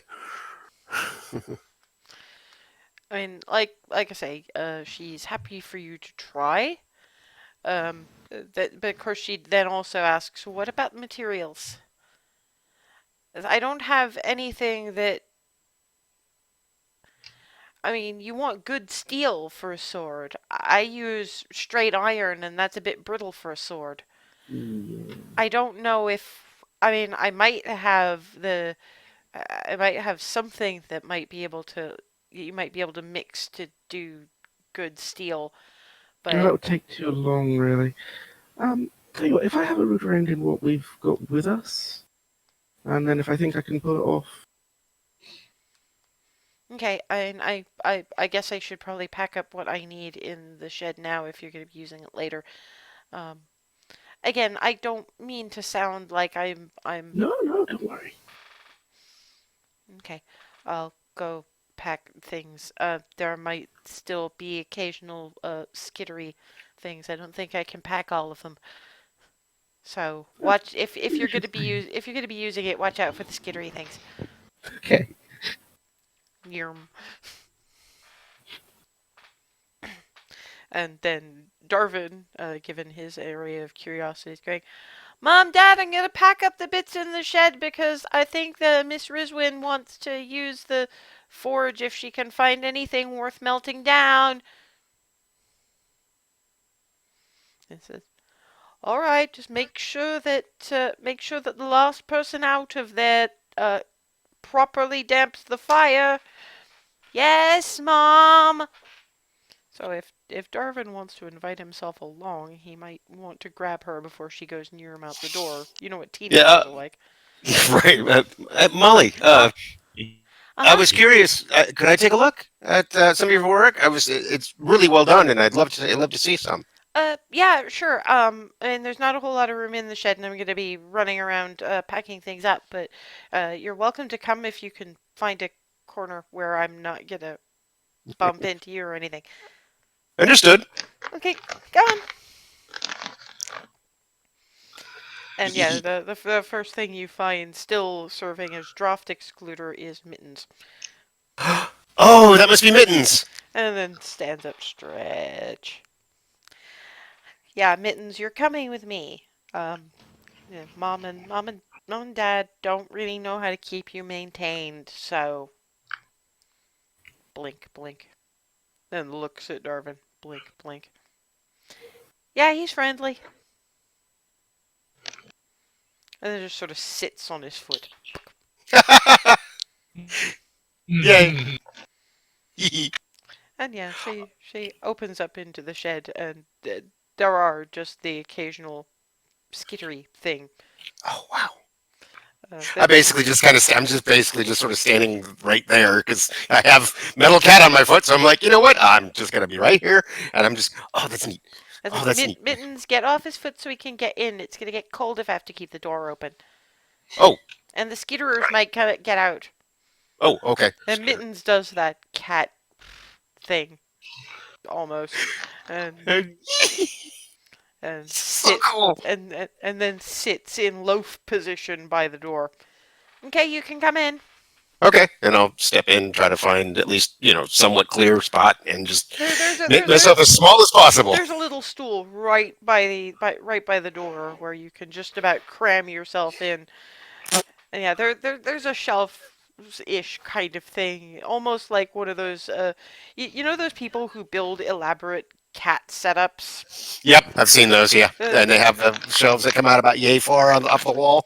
Yeah, around about 3/4, there's a good portion of wall that's just racks and racks of what appear to be things that she's already molded or cast, along with that spiny thing with the arms. I'm not gonna be able to take that with me. Oh wow. And yeah, there's skittery things and what appears to be a slightly awkward mechanical ferret. Well, for you it's more weasel, but it's not quite a weasel. The tail is wrong and it's a bit too big, but it's clearly supposed to be that way. It's not just that she designed it wrong. So it's a not weasel. You're muted. I'm just looking around at everything, just grin, this is amazing. And then I get it in my, and the stuff that when you're there and you get to hold it, and the things you could, oh my goodness. And then something with basically a mechanical centipede about yay long lands on your head. And skitters down your face. Oh, that felt weird. Into your shirt. Oh boy. And it tickles. And it's actually quite warm. Okay, I don't mind the warm, but that's across the chest, and that's not chest. And yeah, it's just she's too busy packing to pay much attention to you while you're squirming with this thing. Yeah, wiggling, trying to get it out the sleeve. Don't tell the sleeve. It's not coming. It's just little mechanical legs. I'm gonna be there for like the next however long. Just yeah. I'm trying not to squish it, but trying not to get down the sleeve or find it open thing. Go somewhere. And, it's a whole lot of. Okay. Give me a sleight of hand check. No, it's not 7. coming out. Just keep wiggling. trying to wiggle from like waist up because I don't want to fall off the stool. Meanwhile, Rizwin, who are you asking about whatever the you said you were asking about materials. Oh, I was just going to root through what's in the cart. Except you can't really root through a bag of holding, and they have 2 of them. Yeah, okay, fair point. So you'd have to ask Furseth and Hazel whether there's anything. Okay. For the record, for you two, I don't think there is. No, we haven't. But it's still asking them in character would be a useful thing. I'm assuming that you guys are sort of sitting in there's a comfortable sitting room. Hazel is still boggled and shamefaced, and the combination is just causing Hazel BSOD. She's more. Hazel.exe has suffered a catastrophic error and needs to reboot. During that part, I was like, I was assuming Hazel was basically stiller than she's ever been. Yeah, she's managed to move into the sitting room, but is still just. Okay. Do I know to ask Joseph? Yes. Bags of holding are fairly distinctive, so asking Hazel and Froseth because you can see that they're carrying the same thing. Okay. Joseph? Yeah. Would you have anything with a reasonable steel content, about 2 pounds, maybe? Pound and a half? No. No. It was a long shot. Unfortunately, the closest thing we've got is my axe, and I'm not melting that down. No, definitely not. Still middle distance staring, because I've still got my bag. Hazel. First, First, Rizwin has a question for you, then I'm going to ask a question of you. Do you have Is anything... Yeah, do you have any, like, lumps of steel around? Like a hammer or something like that? Pound and a half kind of thing? No. I'm going to reach into the bag and begin producing a chain shirt. Producing what? I have one potentially metal object, a chain shirt, a chainmail shirt. I've had this as part of my starting gears for forever, and I just never used it. That's good steel, but it would take too long to work it into the thing. So, thanks anyway, sis. Just not gonna work. Oh, that's a shame. I take it you're trying to use the tools available to make Ava a rapier? Mm-hmm. I think we're gonna have to get out of Podunk for that. Whether it's someplace in Sun Tree or the Elvenwild, if we don't offend them mortally while we're there, which is sounding less and less likely every time I talk to anyone about the place. But anyway, speaking of Hazel, that's more than just mortified. Are you okay?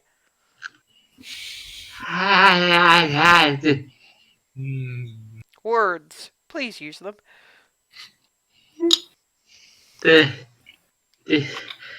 Just everyone and Molly encouragement. How? Elven parent who loves their human spouse and half-elf child.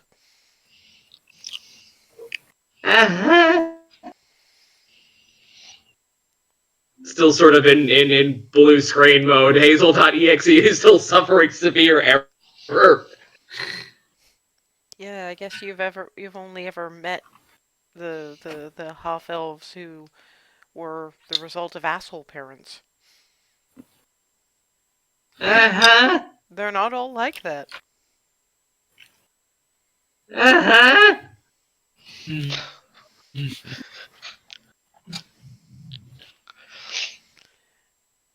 I don't know, maybe talk to them? Maybe it'll help get that look off your face. Okay. Maybe it'll help you understand. I don't know. I mean, I'm just having I mean, Remy's family is different because, Remy is Remy and Remy is awesome, so of course people are going to be nice to her. And Hearthome is weird enough that it's not, I can work with that, but this is like actual family and it's weird. I'm gonna slowly get up. Distribute actual normal hugs as I'm headed towards whichever bit of the family is near is within closest proximity. There's an office just a little bit down the corridor where the gentleman of the house is doing paperwork. And I'm going to make my way to the door and carefully knock. Come in. How can I help you? Hi, sir. Just well, sorry again about the thing. I've said my piece about that. It's forgotten. And I'm still trying to understand just all of this because you and Molly and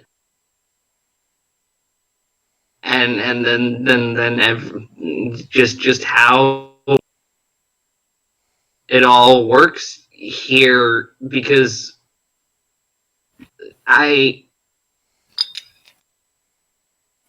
Your the mother was hateful. The knife-eared bitch didn't give me a name.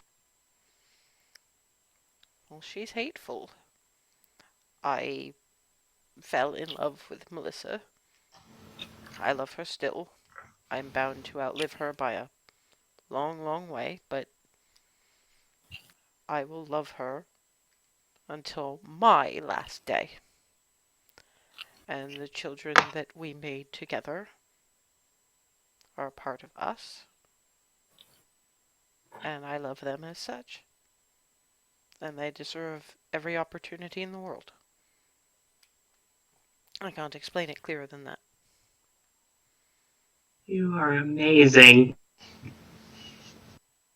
It's a sad world when being a decent, sentient being qualifies as something amazing.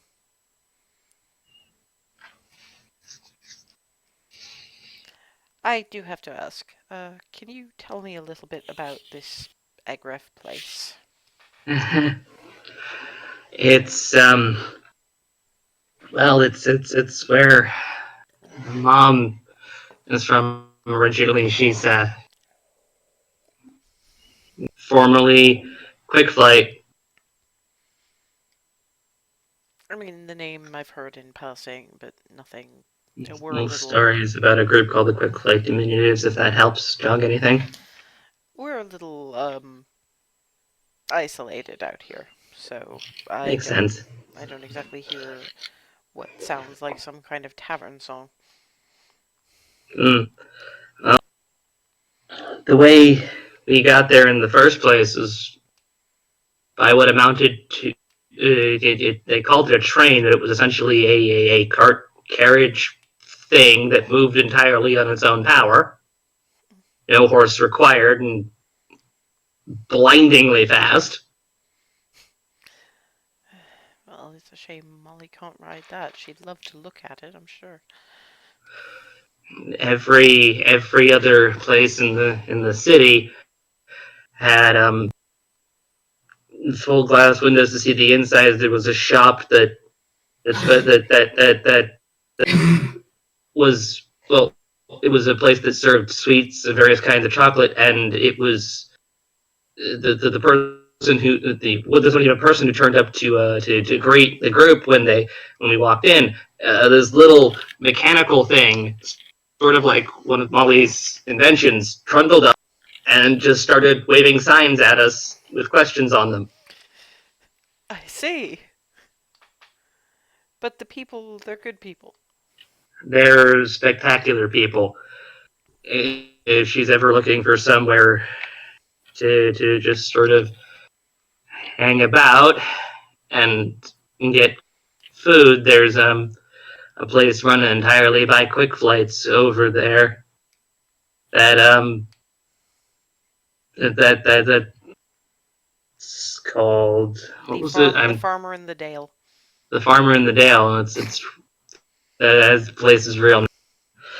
And then there's the place where our bard Darvin, he started a bit of a challenge at another place where he put together this serving of, I'm not even sure what it was. It was just several different sorts of iced cream and sweet things all mashed, all put together in different flavors and out of control to the point where it it was massive, and they decided to call it the Adventurer's Abomination. So it's a city of experimentation and I take it overall acceptance. Acceptance of everything, and just sort of spectacular little wonders on every corner. So her hair isn't going to be a problem. Not even the slightest. There's crazier hair colors just walking around. There were outfits that there were clothing that just glowed, rainbow colored glow. People would just walk trailing. She'll be happy. All right. I just wanted to know. Hopefully, when and if things get a little more settled here, she can at least come back to visit. But as long as Yeah, she's happy. I'm, one way or another, we're gonna fix things up so that's possible. All right. I hope I've answered your question. Effectively, we full-blooded knife ears are not all complete jackasses. uh, Sir, you are something else. You are very much amazing. I should assure you that I'm not the only one. Just out of curiosity about that, would you know of who we would be able to talk to who would be more accommodating rather than the frustration that is my parentage, as it were? If I did, I'd be speaking to them. Uh, Unfortunately, I'd give you another name if I had one, but any non-native of the Elvenwild who wants to address their council has to go through her first. oh, it's gonna be a problem. Just remember, when you encounter her and you are confronted with what she did to you, I take it you're in a you weren't entirely raised by her, were you? Mm-mm. Raised would be generous. Okay, you were raised by someone else, somewhere better. Otherwise, you wouldn't be Yeah, here. yeah. The Hearth Heart name, the whole reason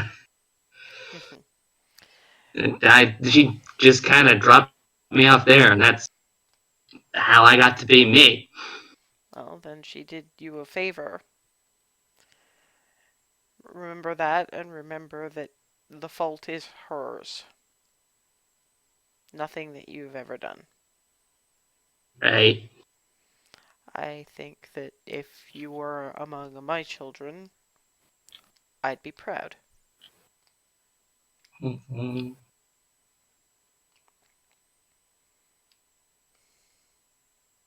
Thank you again, sir. It's quite alright. If you don't mind, I do have some paperwork to do. I'm gonna get out of the way then. I'm off. I drop back to the rest of the group with a sort of like dazed expression. But Alice looks up. It's better than that empty look. Uh-huh. Get some answers? Yeah, very nearly all of them. Cool. Nothing that actually, helps directly with finding a person who's not going to be the knife-haired bint, but I kind of think you need to face her.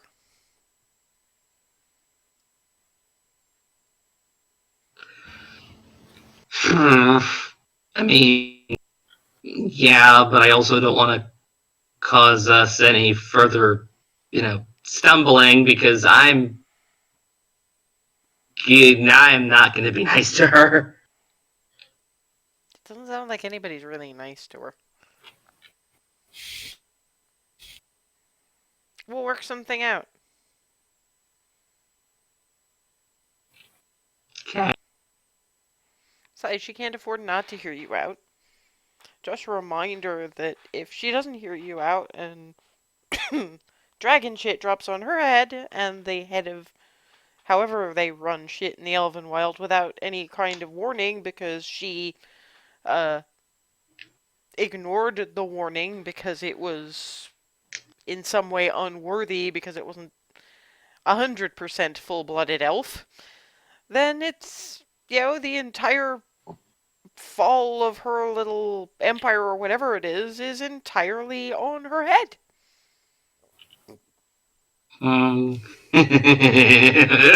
See, you gotta think of the angles in this sort of shit. And the grin comes back. Things are back to normal. I feel a little better now. I'm going to wander over to Ava and just kind of latch onto her and wrap myself around her hug-wise the same way I would do to Clarity way back when. You now basically have a hazel coat. I just rub your Hey, family's complicated. It'll work out. I mean, look at my family. Well, you can call what's left of it that. Yes. Yours is less knife-eared and more knockoff handbag. Yeah, I guess so. Yeah. Knockoff handbag, knife-eared bitch, apocalypse cultists. Anyone who fails at being family fails at life.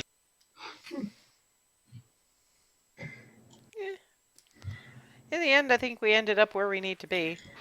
Of course, now I'm wondering where the hell Darvin is. It's been ages. He's still got Where a is he? centipede, and he went out to the shed, and Molly comes barging in with armload of. Miss Rizwin, ma'am, did you still want to use my workshop? You're muted. You're muted.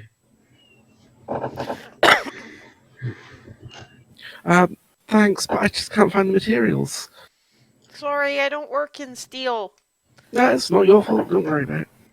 Come on, Mittens! And you all see this mechanical cat clatter by. Kitty! It stops, fixes Hazel with these glass green eyes full of contempt, and then does the cat strut off after Molly. Yeah, Meanwhile- that's just like... That's just Meanwhile, like Darwin comes walking in, still wiggling, trying to get the dang thing out. What the hell is You wrong need with I help? got a thing in here somewhere. It's the centipede or something. I'm trying not to squish it, and it won't Oh stop. Lord. Ah. At least I don't have to worry about it popping or going boom or something. But I can't get it to get out the sleeve. Stop. Stop. Yeah, you hold still. I grab your sleeve. Yeah, unfortunately, it's not in the Shake, sleeve. shake, shake, shake. It's not in the sleeve. No, I'm trying to get it down the sleeve. Get over to the. It seems on investigation, first sensor probably noticed it first, given his perception. Seems to be squirming around in that spot you can't reach between the shoulder blades, and tickling apparently. But you see this lump about the approximate length of a pen, squirming around back there. Can I see it? You can, but trying to reach because he has his shirt tucked in is kind of going to be difficult unless you can get him to sit down. Could I try to just sort of pin it? You'll have to reach up to do it, but unfortunately, the Good pinning the pinning apparently freaks it out somewhat. Sorry. Yeah, and that would be Oh, God, what have I done? 5 piercing damage as it Wow. as the claws sort of dig in panic and start to draw blood. Ow! Yeah, and you can actually see blood start to stain the. That's warm. That's wet. That doesn't feel good. That's leaking. Oh, let go of that. Let go of that. Molly, Yeah. can I borrow it for a minute? I think I have a centipede in my back. I think he's found one of your friends. It Or landed vice on my head versa. going down my shirt. I thought I could get it out, but it got pinned to my back. Is that why you were squirming? Uh-huh. Why didn't you say something before? I didn't want to interrupt. You were busy. She looks at each and every one of you with this expression that is no holds barred. Is he always this stupid? Yes. And she looks at you with just. Not always, but To quote the great I've had a Walter, birthday.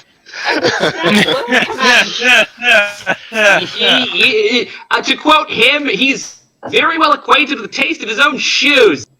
Yeah, but that taste of shoes involves saying wrong word, foot in mouth. This is because he didn't say anything. Exactly. He Thank did you. not say anything to avoid being reacquainted with the taste of his own shoes. Can we just remove the centipede, please? Oh no! Who set off the security protocols? That was me. What now? It How about it bite him? it didn't bite him. It locked legs onto In. Okay. You're gonna have to kneel down. Okay. And yanks back the shirt, and you see this long ass centipede with the legs mostly buried into his back. Okay. Oh, jeez. That's right in my spine. That's some security. Mm-hmm. I'm gonna stay around Ava watching this. It's supposed to be an anti-pickpocket measure. It's still brilliant. It's painful. I kind of love that. That is the best way to make a pickpocket regret all of their choices.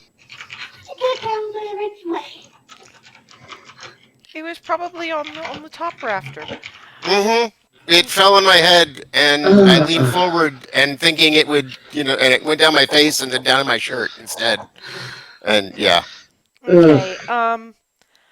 I promise I'll give it back, but you're gonna have to give me your coin purse. Oh, okay. And it lets go Pickpocket and device. crawls Makes sense. up rather deliberately, going. It climbs up across your face, down your arm, and off onto the floor. And on his back, cure wounds. Okay, go ahead. When she hands back your coin purse. Uh-huh. Thank you. I realized as soon as you said, it took a second, but I realized what coins, pickpocket. Yeah, that would Yeah, it would make it react. Yeah, it's supposed. Very. Well, it's supposed to. It's supposed to get the. Yeah, your wound Full. closed. Frequency. You're gonna have to prestidigitate your shirt, but Yeah. That's what I was on. yeah. She's Prestidigitation. just explaining what it's Prestidigitation. supposed to do is hitch a ride with with the coin purse that they're stealing, and wiggle around in places so that so that it makes it too tickly, and when you try to pin it in place to stop it tickling, it's supposed to lock on so that instead of tickly it's ow. But either way, nobody's going anywhere, and at the very least you know that it's the person who's either wiggling or bleeding who took your coin purse. Brilliant design and very very well done. I apologize. You're right. I should have said something sooner, but you were I could have busy. stopped packing for 10 seconds.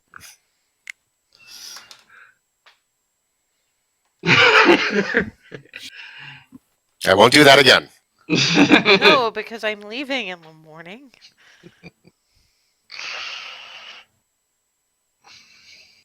You'll be fine. Yeah, I know. Well, yeah. But I'm just saying that no, he's not going to do that again with any of my devices because, well, I don't know what I'm That's going going with her. Well, Yeah, no, but leaving home is always intimidating. I'm not scared. I'm a little sad to be leaving mom and dad, but adventure. Yeah. We're gonna make it so you can visit whenever you want, as soon as we can out problem people from here. I will take your word for that. But There's an, I'm going to There's get a to number. study things. Yeah, you're gonna love it. There's there's this place that sells like all kinds of chocolate goodies. Oh and yeah, with the sweets and signs. stuff. And it's a little the thing that takes what and asks you what you want is like one of your little spindly things. It motored up and started waving signs at us. Neat. Yeah, it was And there's clothing there that glows in every color of the rainbow. Sometimes all of them at once. Just whole rainbow trails, people walking around. fairy fire. Isn't that a That's spell? what it's called. Well, The store that does the glowy You're muted again. clothing. that was called the that. that was the store. Neat. And yeah, and So my hair's not going to look freaky to them? not at all. Not even close. There was crazier hair colors there. Your favorite And item? Oh yeah. And if you're looking for a place to get food, the Farmer in the Dale is where you want to look for. And it's this place run by a bunch of quick flights who are, well, they're all family and my mom. And What kind of food you do they basically do? just say you're from Golden. You just say you're from Golden Dale Barony, and they'll probably latch onto you like family. Neat. So they Yeah. they do They golden do- food? Yeah, But exactly. There's other places that do Other stuff too. Yes. neat. All kinds of other stuff. Tell her about the Adventurer's Abomination there. Oh God.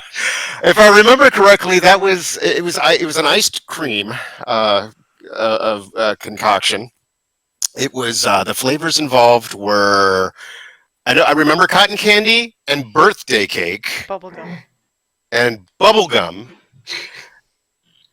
And You'll see. put it together in one dish, and I ate it way too quickly. And That wasn't all. There was several sauces. One of them yeah, was the boysenberry topping. and- Yeah, there were toppings that I couldn't begin to name anymore because there were so many, and I ate it very very quickly, and saw it again shortly.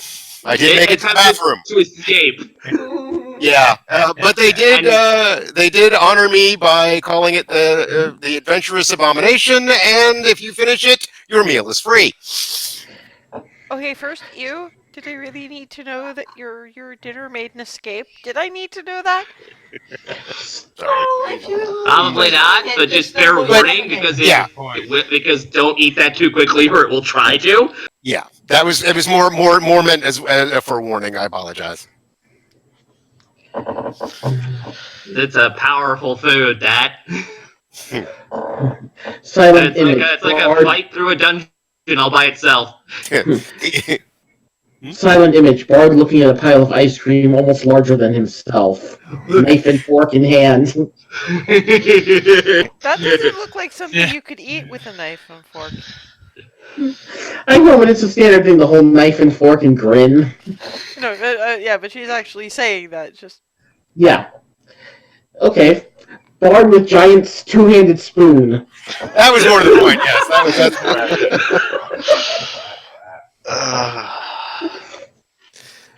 what else? What else? dessert barbarian. Nice. Wasn't that where? Wasn't that the place that had the ice bar? Was that There was- town? If I remember correctly. Yes. Yeah, there's a bar, mostly alcohol, but the whole inside is made of ice. I just thought of it in terms of just looking at it. Everything in there is really ice. And not to go, but Well, maybe when I'm older. well, I'm yeah. not that Probably. much younger than her, pointing at Hazel. That's why I'm offering a hand to fist bump. Yeah, and she did somewhere in the middle of all of that. Just boom. I'm just going to return to my spot wrapped around Ava. But yeah, you will have a grand time. You won't be bored, that's for sure. Well, she's also looking at Hazel and Ava and going, "Are you two dating?" Ah! No. Blink. Cogitating. Yeah, Clunk. No. Sort of like trying to shake her head, but having another Hazel is error moment. Hazel just likes to like huggy She's a very person. tactile person, yeah.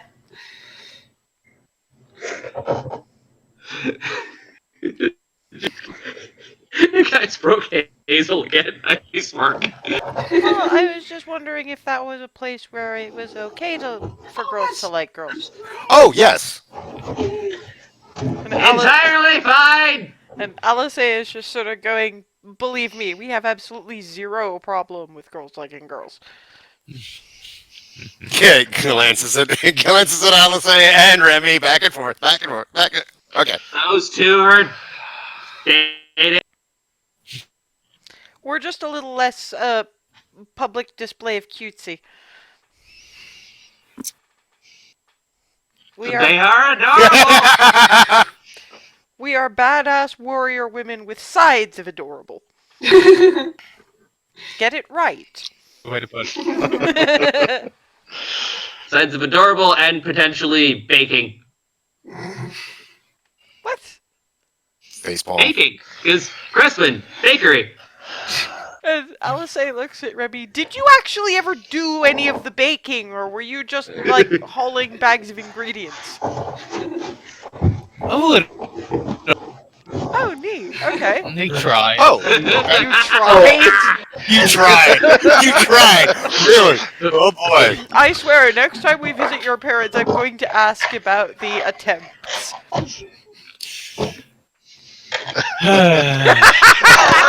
You brought it up. You could have just said no. I mean, it's Remy. proves that Remy likes us. Could Remy have actually said no if it wasn't the truth? I mean, Yeah, I don't think Remy's capable of actually saying something that's completely false. It has to be either 90% true or not said. And Nye turns green and heads for an exit. And Molly is just... What, the baking that bad? what? Baking, adventure, heat metal, Alice, guard, smell of bacon. Not that kind of baking! I'm just yelling after. No.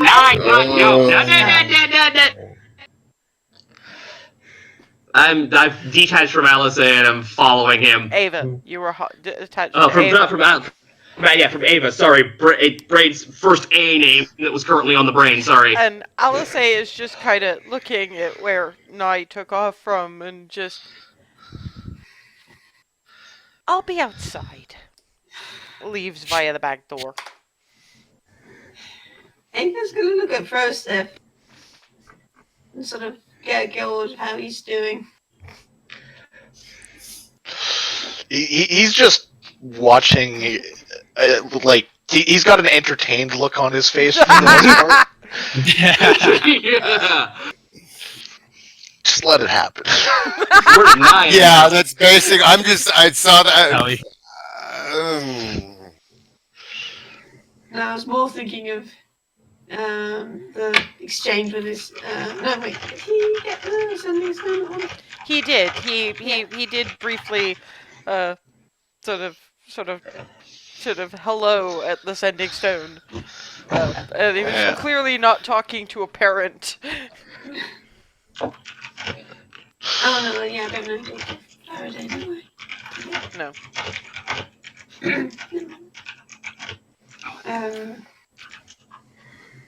So, Doing okay? Leaving Faraday back there? I mean, better her back there than with us here. I couldn't think of a safer place for her to be. That's true. And I'll see you again soon.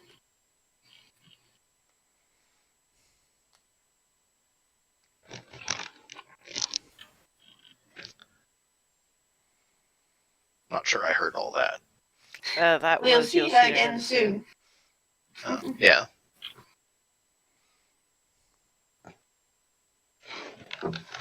Yeah, as Nye returned from the land of green. You okay over there?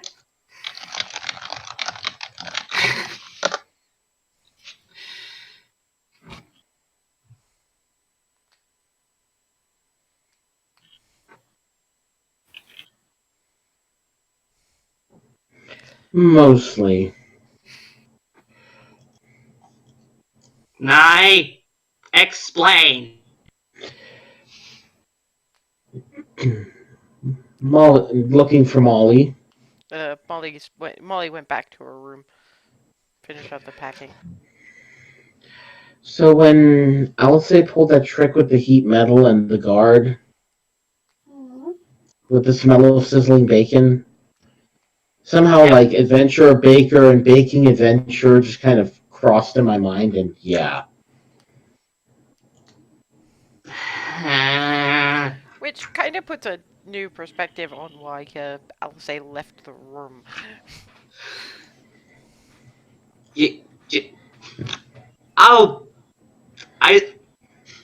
Okay. One of two things is gonna happen now. Either you're gonna go out there and try to apologize,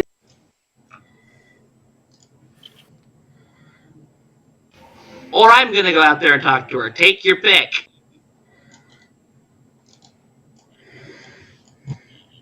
Before I make the choice for you.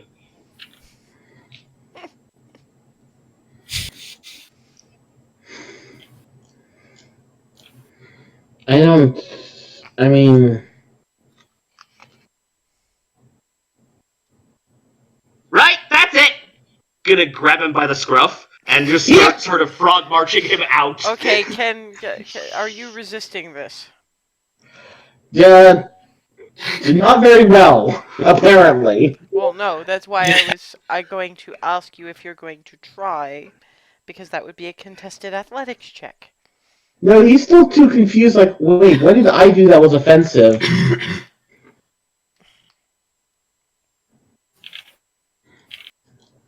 Yeah, Hazel, or possibly anybody but Hazel, mostly Froseth and Rizwin, because they are the perceptive ones, are going to notice that Nye has... I mean, Hazel's sending Nye out to apologize when he doesn't even know he said what he said. Hazel? Yeah. He obviously doesn't understand what he did.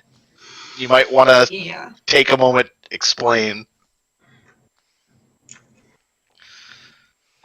I'm like Studio Ghibli fluffing up. Could either of you do help? Words failing too angry.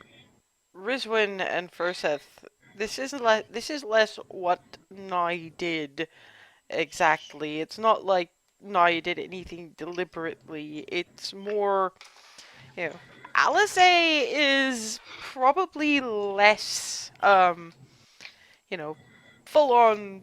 I mean, she's secure in and of herself, but she's not used to group like this. And now she's concerned that she's freaked someone out and doesn't really want to be in a situation where she's freaking someone out by doing the expedient thing.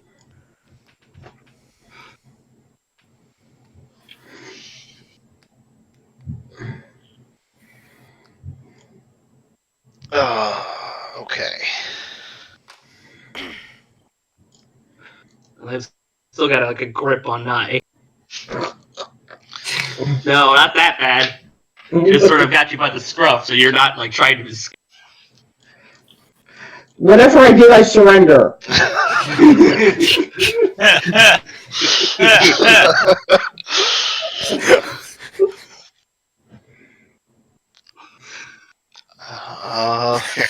I'm staying out of this one.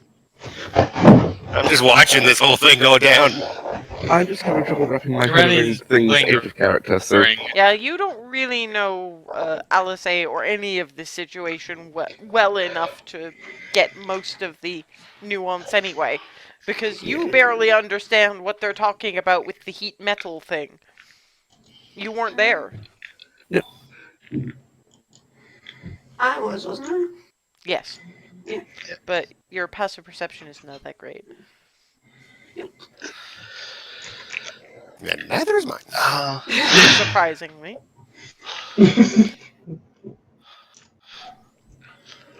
Well, let's see. How do I? Oh, damn it. Studio Ghibli fluffing still. Hazel, breathe. Just, like even like the braid's keeping most of it down, thankfully, but like what's still free the is fringe is.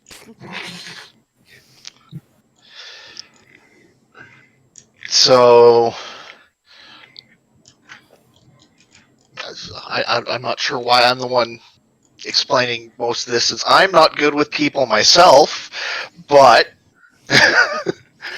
That's probably why.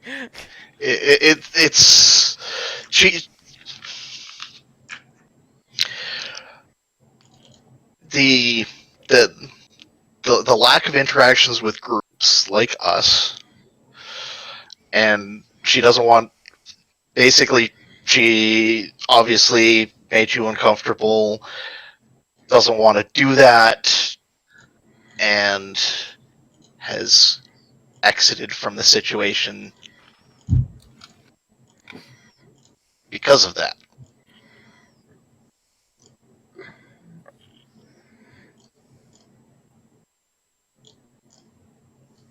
No one's saying not deliberate on your part. Yeah, But that is, you freak out.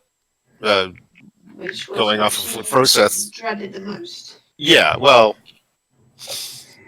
from her perspective, you freaked out. Part of that reason for the freak out was something she had done. So now the logical conclusion is to go, well, I made this person freak out. I don't want that to continue. I will remove myself from said situation. she freaked out because you freaked out. I wouldn't say she freaked out, but yeah. This is as close as Alice gets to freaking out. No. Yeah, I would thank you, Rosette. That's not the yelling and the ice and the... It's as close as she'll get to freaking out on a non-ragey level. On Really? someone who's not trying to kill her. Yeah. Actually, that's another thing. That was probably more Darwin. A lot of people who were freaked out by something she did slash was, did try to kill her. And Right. yeah, the last Well, time somebody that's- freaked out because of something she did or was Yeah. actually The did try parents to happen. kill her. Yeah. So, Nye, would you mind going and talking with her? Or Hazel? I'm not sure which of you. Nye, actually, I think between the two of you, I think Nye, in this case, I think you're probably better off. And nobody is looking Remy's at Remy. start. Remy's, you Yes, Remy? I'm like slowly Well, turning Walks and out looking. without. By the time Hazel is Going looking up that to- direction, back door has shut behind Remy. Yep. Oh, Problem solved. Remy goes. No There he goes problem after- not solved. I'm gonna frog march Nye over to a seat and situate him. Wait for when she comes back, and depending on that, we'll see. there we go. Because if you look around, guess where our short Celestia din wandered off? Ah! That's a turn of phrase. I have to remember that. Not sure how to rhyme that.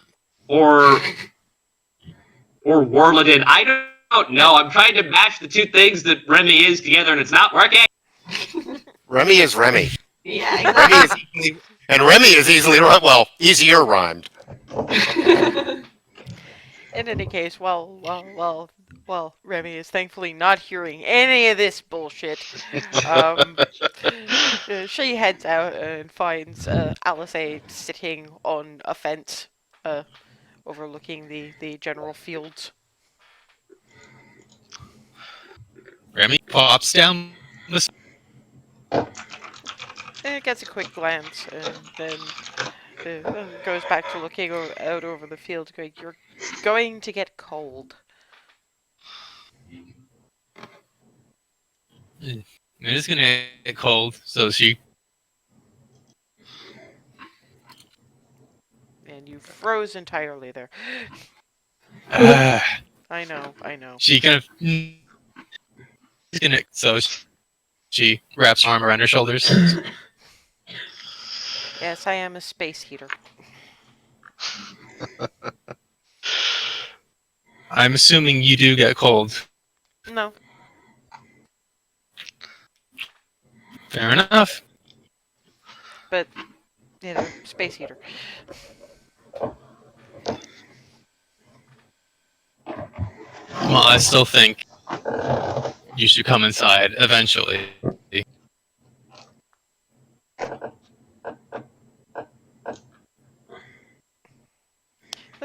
So side eyes you for a minute. Okay, what the fuck happened in there? Nye's just being Nye.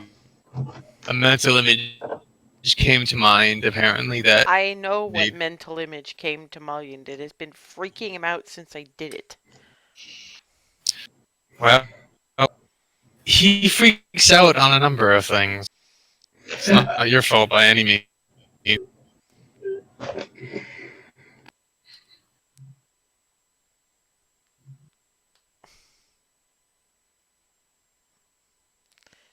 He freaks out over most things because he doesn't have memories of much of anything except dimly of a forest. That's a little different than freaking out at someone specifically heating somebody's armor until they start to cook. Which, was the right call for the circumstances, but It was. It's the life we're all living. And a lot of times, but we're doing what we. yeah, and I know most of you know that. I just Nye knows that he's still adjusting to. I don't know about that. I mean, given the people he deals with on a regular basis,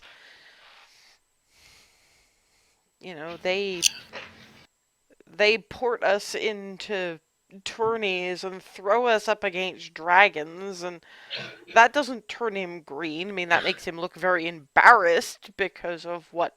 I think that's all the more reason the way he is. So he doesn't freak out at them for being able to mass teleport us without a word, but he can freak out at me. I think it's more a case on how openly he's freaking. So he can be openly freaked out at me because I can't end him quite as quickly.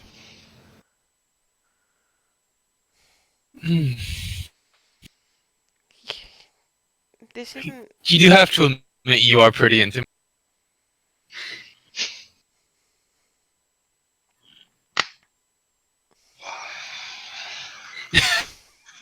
Wow. Yeah, I don't think I could have flopped that any worse. Wow, Hazel. I To be fair, know Hazel's not. yeah.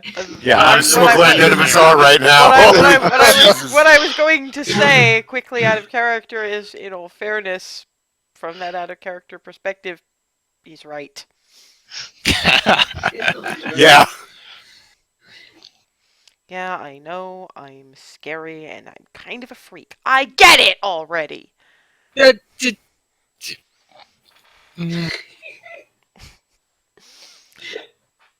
I meant Apparently it's not just as Darwin a who is well acquainted with the taste of their own shoes. I get what you're trying to say. It doesn't actually make me feel any better because I can't do anything about it.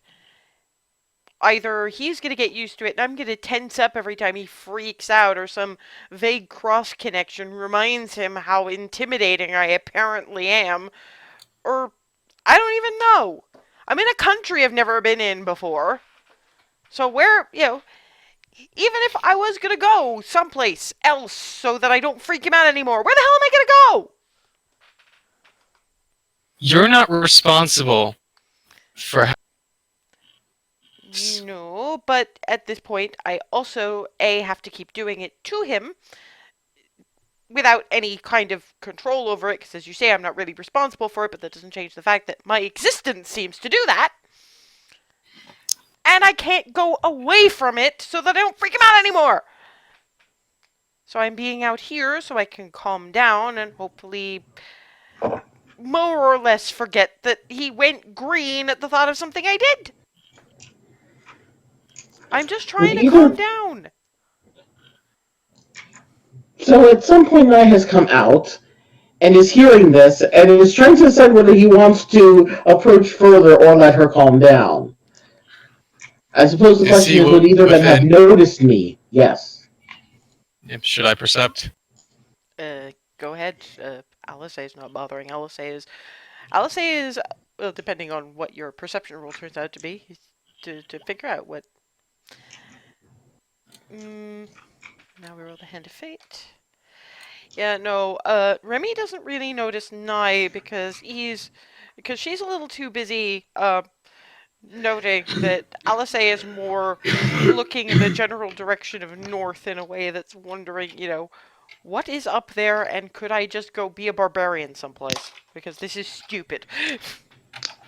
It's probably just a passing thing that will go away when she calms down, but it's still there. Because this is starting to get overly emotionally complicated and she doesn't like it. So yeah, Nye. So Remy did unnoticed. notice that she's just needs. Well, Remy's focus is effectively on Alice at this point, and that's why she doesn't notice Nye coming up behind. So Remy just closer, a bit closer. Remain silent.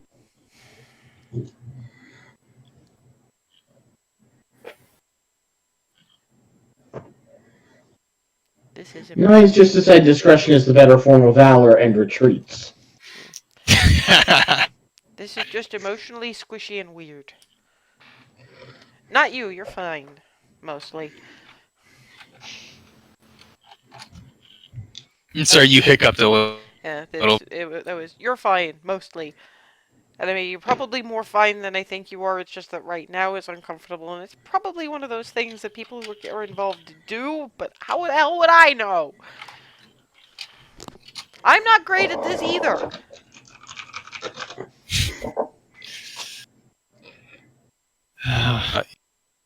We're all just trying to make do best we can.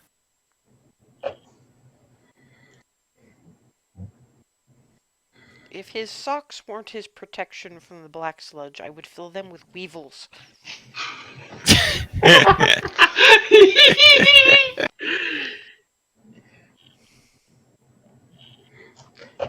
And this is along the lines of wanting to traumatize him less?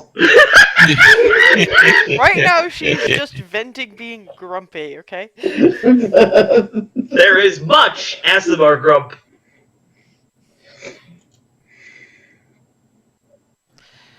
Look, I'll be okay. I just need to get my head back on straight. This is complicated and weird. That's okay. Do you want me to stay or go? Go for now. Find some vague privacy for at least snuggles later. Okay, but what time is it roughly? Like afternoon? It's getting on to the later part of the afternoon. Dinner will probably be soon-ish. Okay, Ray nods.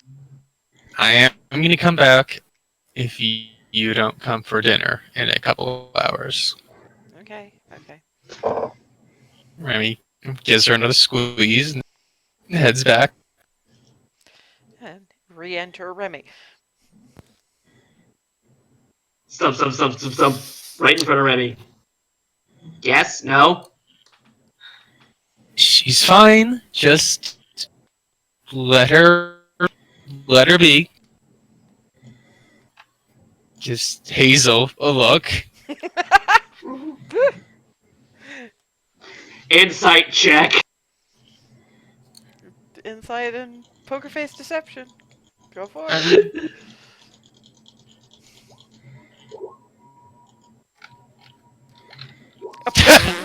Wow! 14 deception, 24 insight. Yeah, she's not exactly okay. She probably will be as far as Remy knows, but they're still going to be checking up around about dinner time if she doesn't come in on her own, because that was not the best conversation that could have happened. Just real intense look. Right back. Hazel.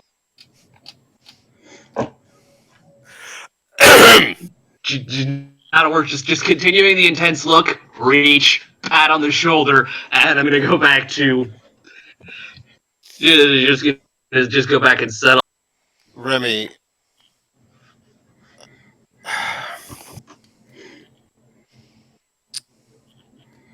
I'm assuming you say leave her be, we leave her be. At some point, would it be helpful to talk this out? Yeah. Remy By knows, this, I mean having... Remy knows Alice well enough to know, no. God, no. No, that would go so badly. No. I meant with Nye involved. Again. Just leave her be. Okay. I mean, let's face it, there's a reason that Alice and Remy get on as well as they do. Oh yeah.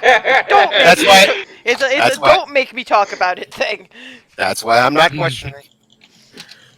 He's a friggin' delight. Well, now that begs the question, Nye, are you going to be freaking out about this? I mean, God, how long ago was that now, anyway? Actually now it's about a week. Oh, it's only been a week. Okay. I'm Feels usually like- better about tamping down the reactions. That one just hit me out of nowhere. Mm. And I thought you would have been more worried if I ran off to put my digestive system in reverse without explaining what was going on. Fair. I didn't mean to make her feel responsible or guilty or looks at Remy Well, or whatever it is she's feeling. But, yeah, well, we know that's not, that wasn't deliberate, but it's just, we're gonna have to do stuff we're not. Comfortable with. Yeah. I had to walk around in a place that basically screamed blasphemy.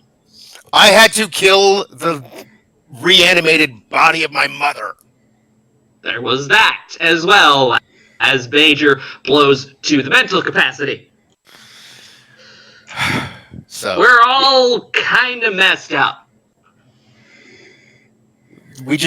can we try not to take our mess up out on each other, unintentionally or no? Yeah, because, I mean, you were stuck in nowhere and then in phase space for who knows how long, so we have no idea what may or may not set off anything for you. You don't know either. So we're gonna have to find out a way to sort of, I guess, internally set up a I don't know, early warning? Because I tend to notice when I'm starting to fall on my face words-wise or flail or get too angry too common. And I think Darvin is becoming more and more acquainted with how to not trip over his own feet. Ava is Ava and getting used to slumming it with us. Wow, that's a way to put it. Froseth, I think you just find us hilarious. Froseth, not for nothing, but Froseth is smart enough to keep his freaking mouth shut. No offense. No, that's pretty much exactly it. The reason I don't put my foot in my mouth is because I filter so much that goes through my mind. I really should start doing that. Yeah, but wouldn't that impede the whole barding thing? It's called revision. And editing. Draft number 567 is 12. Hazel! 2!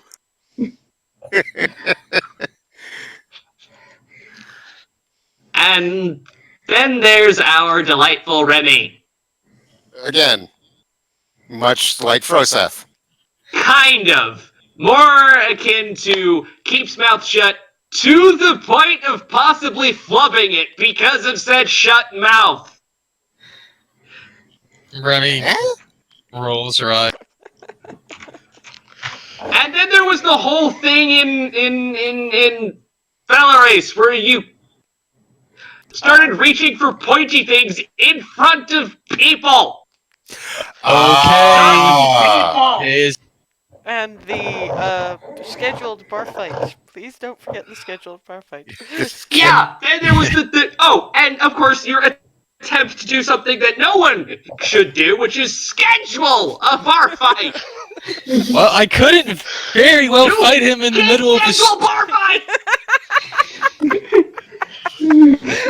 Riswin is getting such an interesting look I at mean- how these guys function. I mean, Hazel. Function might be a bit of a strong word It's there. a bar fight. Wait, Have you Hazel. read any story where that's scheduled? Hazel, I've To been be in fair- bar fights before, Hazel.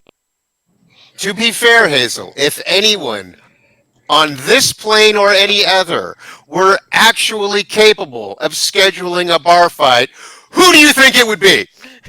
I mean, fair So point. to be fair, that was, in a way, it was kind of awesome. Most extremely Remy thing you ever done. I mean, it was truly epic. I got to admit, that was, I do not fault Remy for that in the slightest, because that was perfect. perfect. While all this is happening, Furseth and Rizwin, with the insane passive perception, are noticing two faces, with pointed ears and interestingly colored hair. One is Molly's, who's been apparently listening to this for a while now, and looking alternately fascinated and like the questions are bottlenecking again. And then there is then there is the Eldrin of the house peering out from his study, has noted his daughter's interest in this insanity and is looking at you all. And of course, you who are doing the shouting don't notice it, but the 18 passive perception sure as hell do. Basically, giving the two that are noticing a look that's like, you are yelling about scheduled bar fights and cooking people in their armor in front of my teenage daughter, and I would like you to at least lower your voices now. Hazel? Swim. Keep it down. Volume, remember, we're not Oh, home or in an inn or anything like that. Yeah, that's around the time when the gentleman Eldrin has vanished into his room, but you do catch sight of little. I'm not even looking. I just heard that he said that. I need a moment, and I'm going to go outside. That is why I was trying to dance around what exactly Elsie did with the heat metal. I think I'm just going to shut up now. I think I'm going to join the outside crew. Oh God. Because whatever insanity is I mean, we're gonna have to piece some of this together at some point. But we are getting to that time, and I have to be up obscenely early tomorrow, so I can't stretch it out for I don't know how long that this is going to take. But sorry, when the yelling started, I couldn't have them not notice anymore. So yeah, in 2 weeks' time, we will either properly sort out or gloss over this whatever, and continue the trip to the Elvenwild via, and to think you all thought Suntree was going to be the emotional punch to the gut, and then we had the freak out. Yeah, okay. Anyway, point being that we'll see you in 2 weeks' time, and joy of joys, unless anybody has some really long-term Christmas-related plans, it looks like we are bracketing Christmas holidays. Are you going to be away for the weekend before? Which... I'm not, like, Sunday the 22nd. I do not think my family plans are confirmed yet. I want to say yes, I will be away. Okay, I mean, let us know, and we'll see what can be sorted out, but, you know, if push comes to shove, we can work something out, given some of the volume of the yelling. There may be a couple of reasons why Remy might, be absent the party a little while. But, we'll see what happens, and I'll see most of you, apparently, in 2 weeks' time.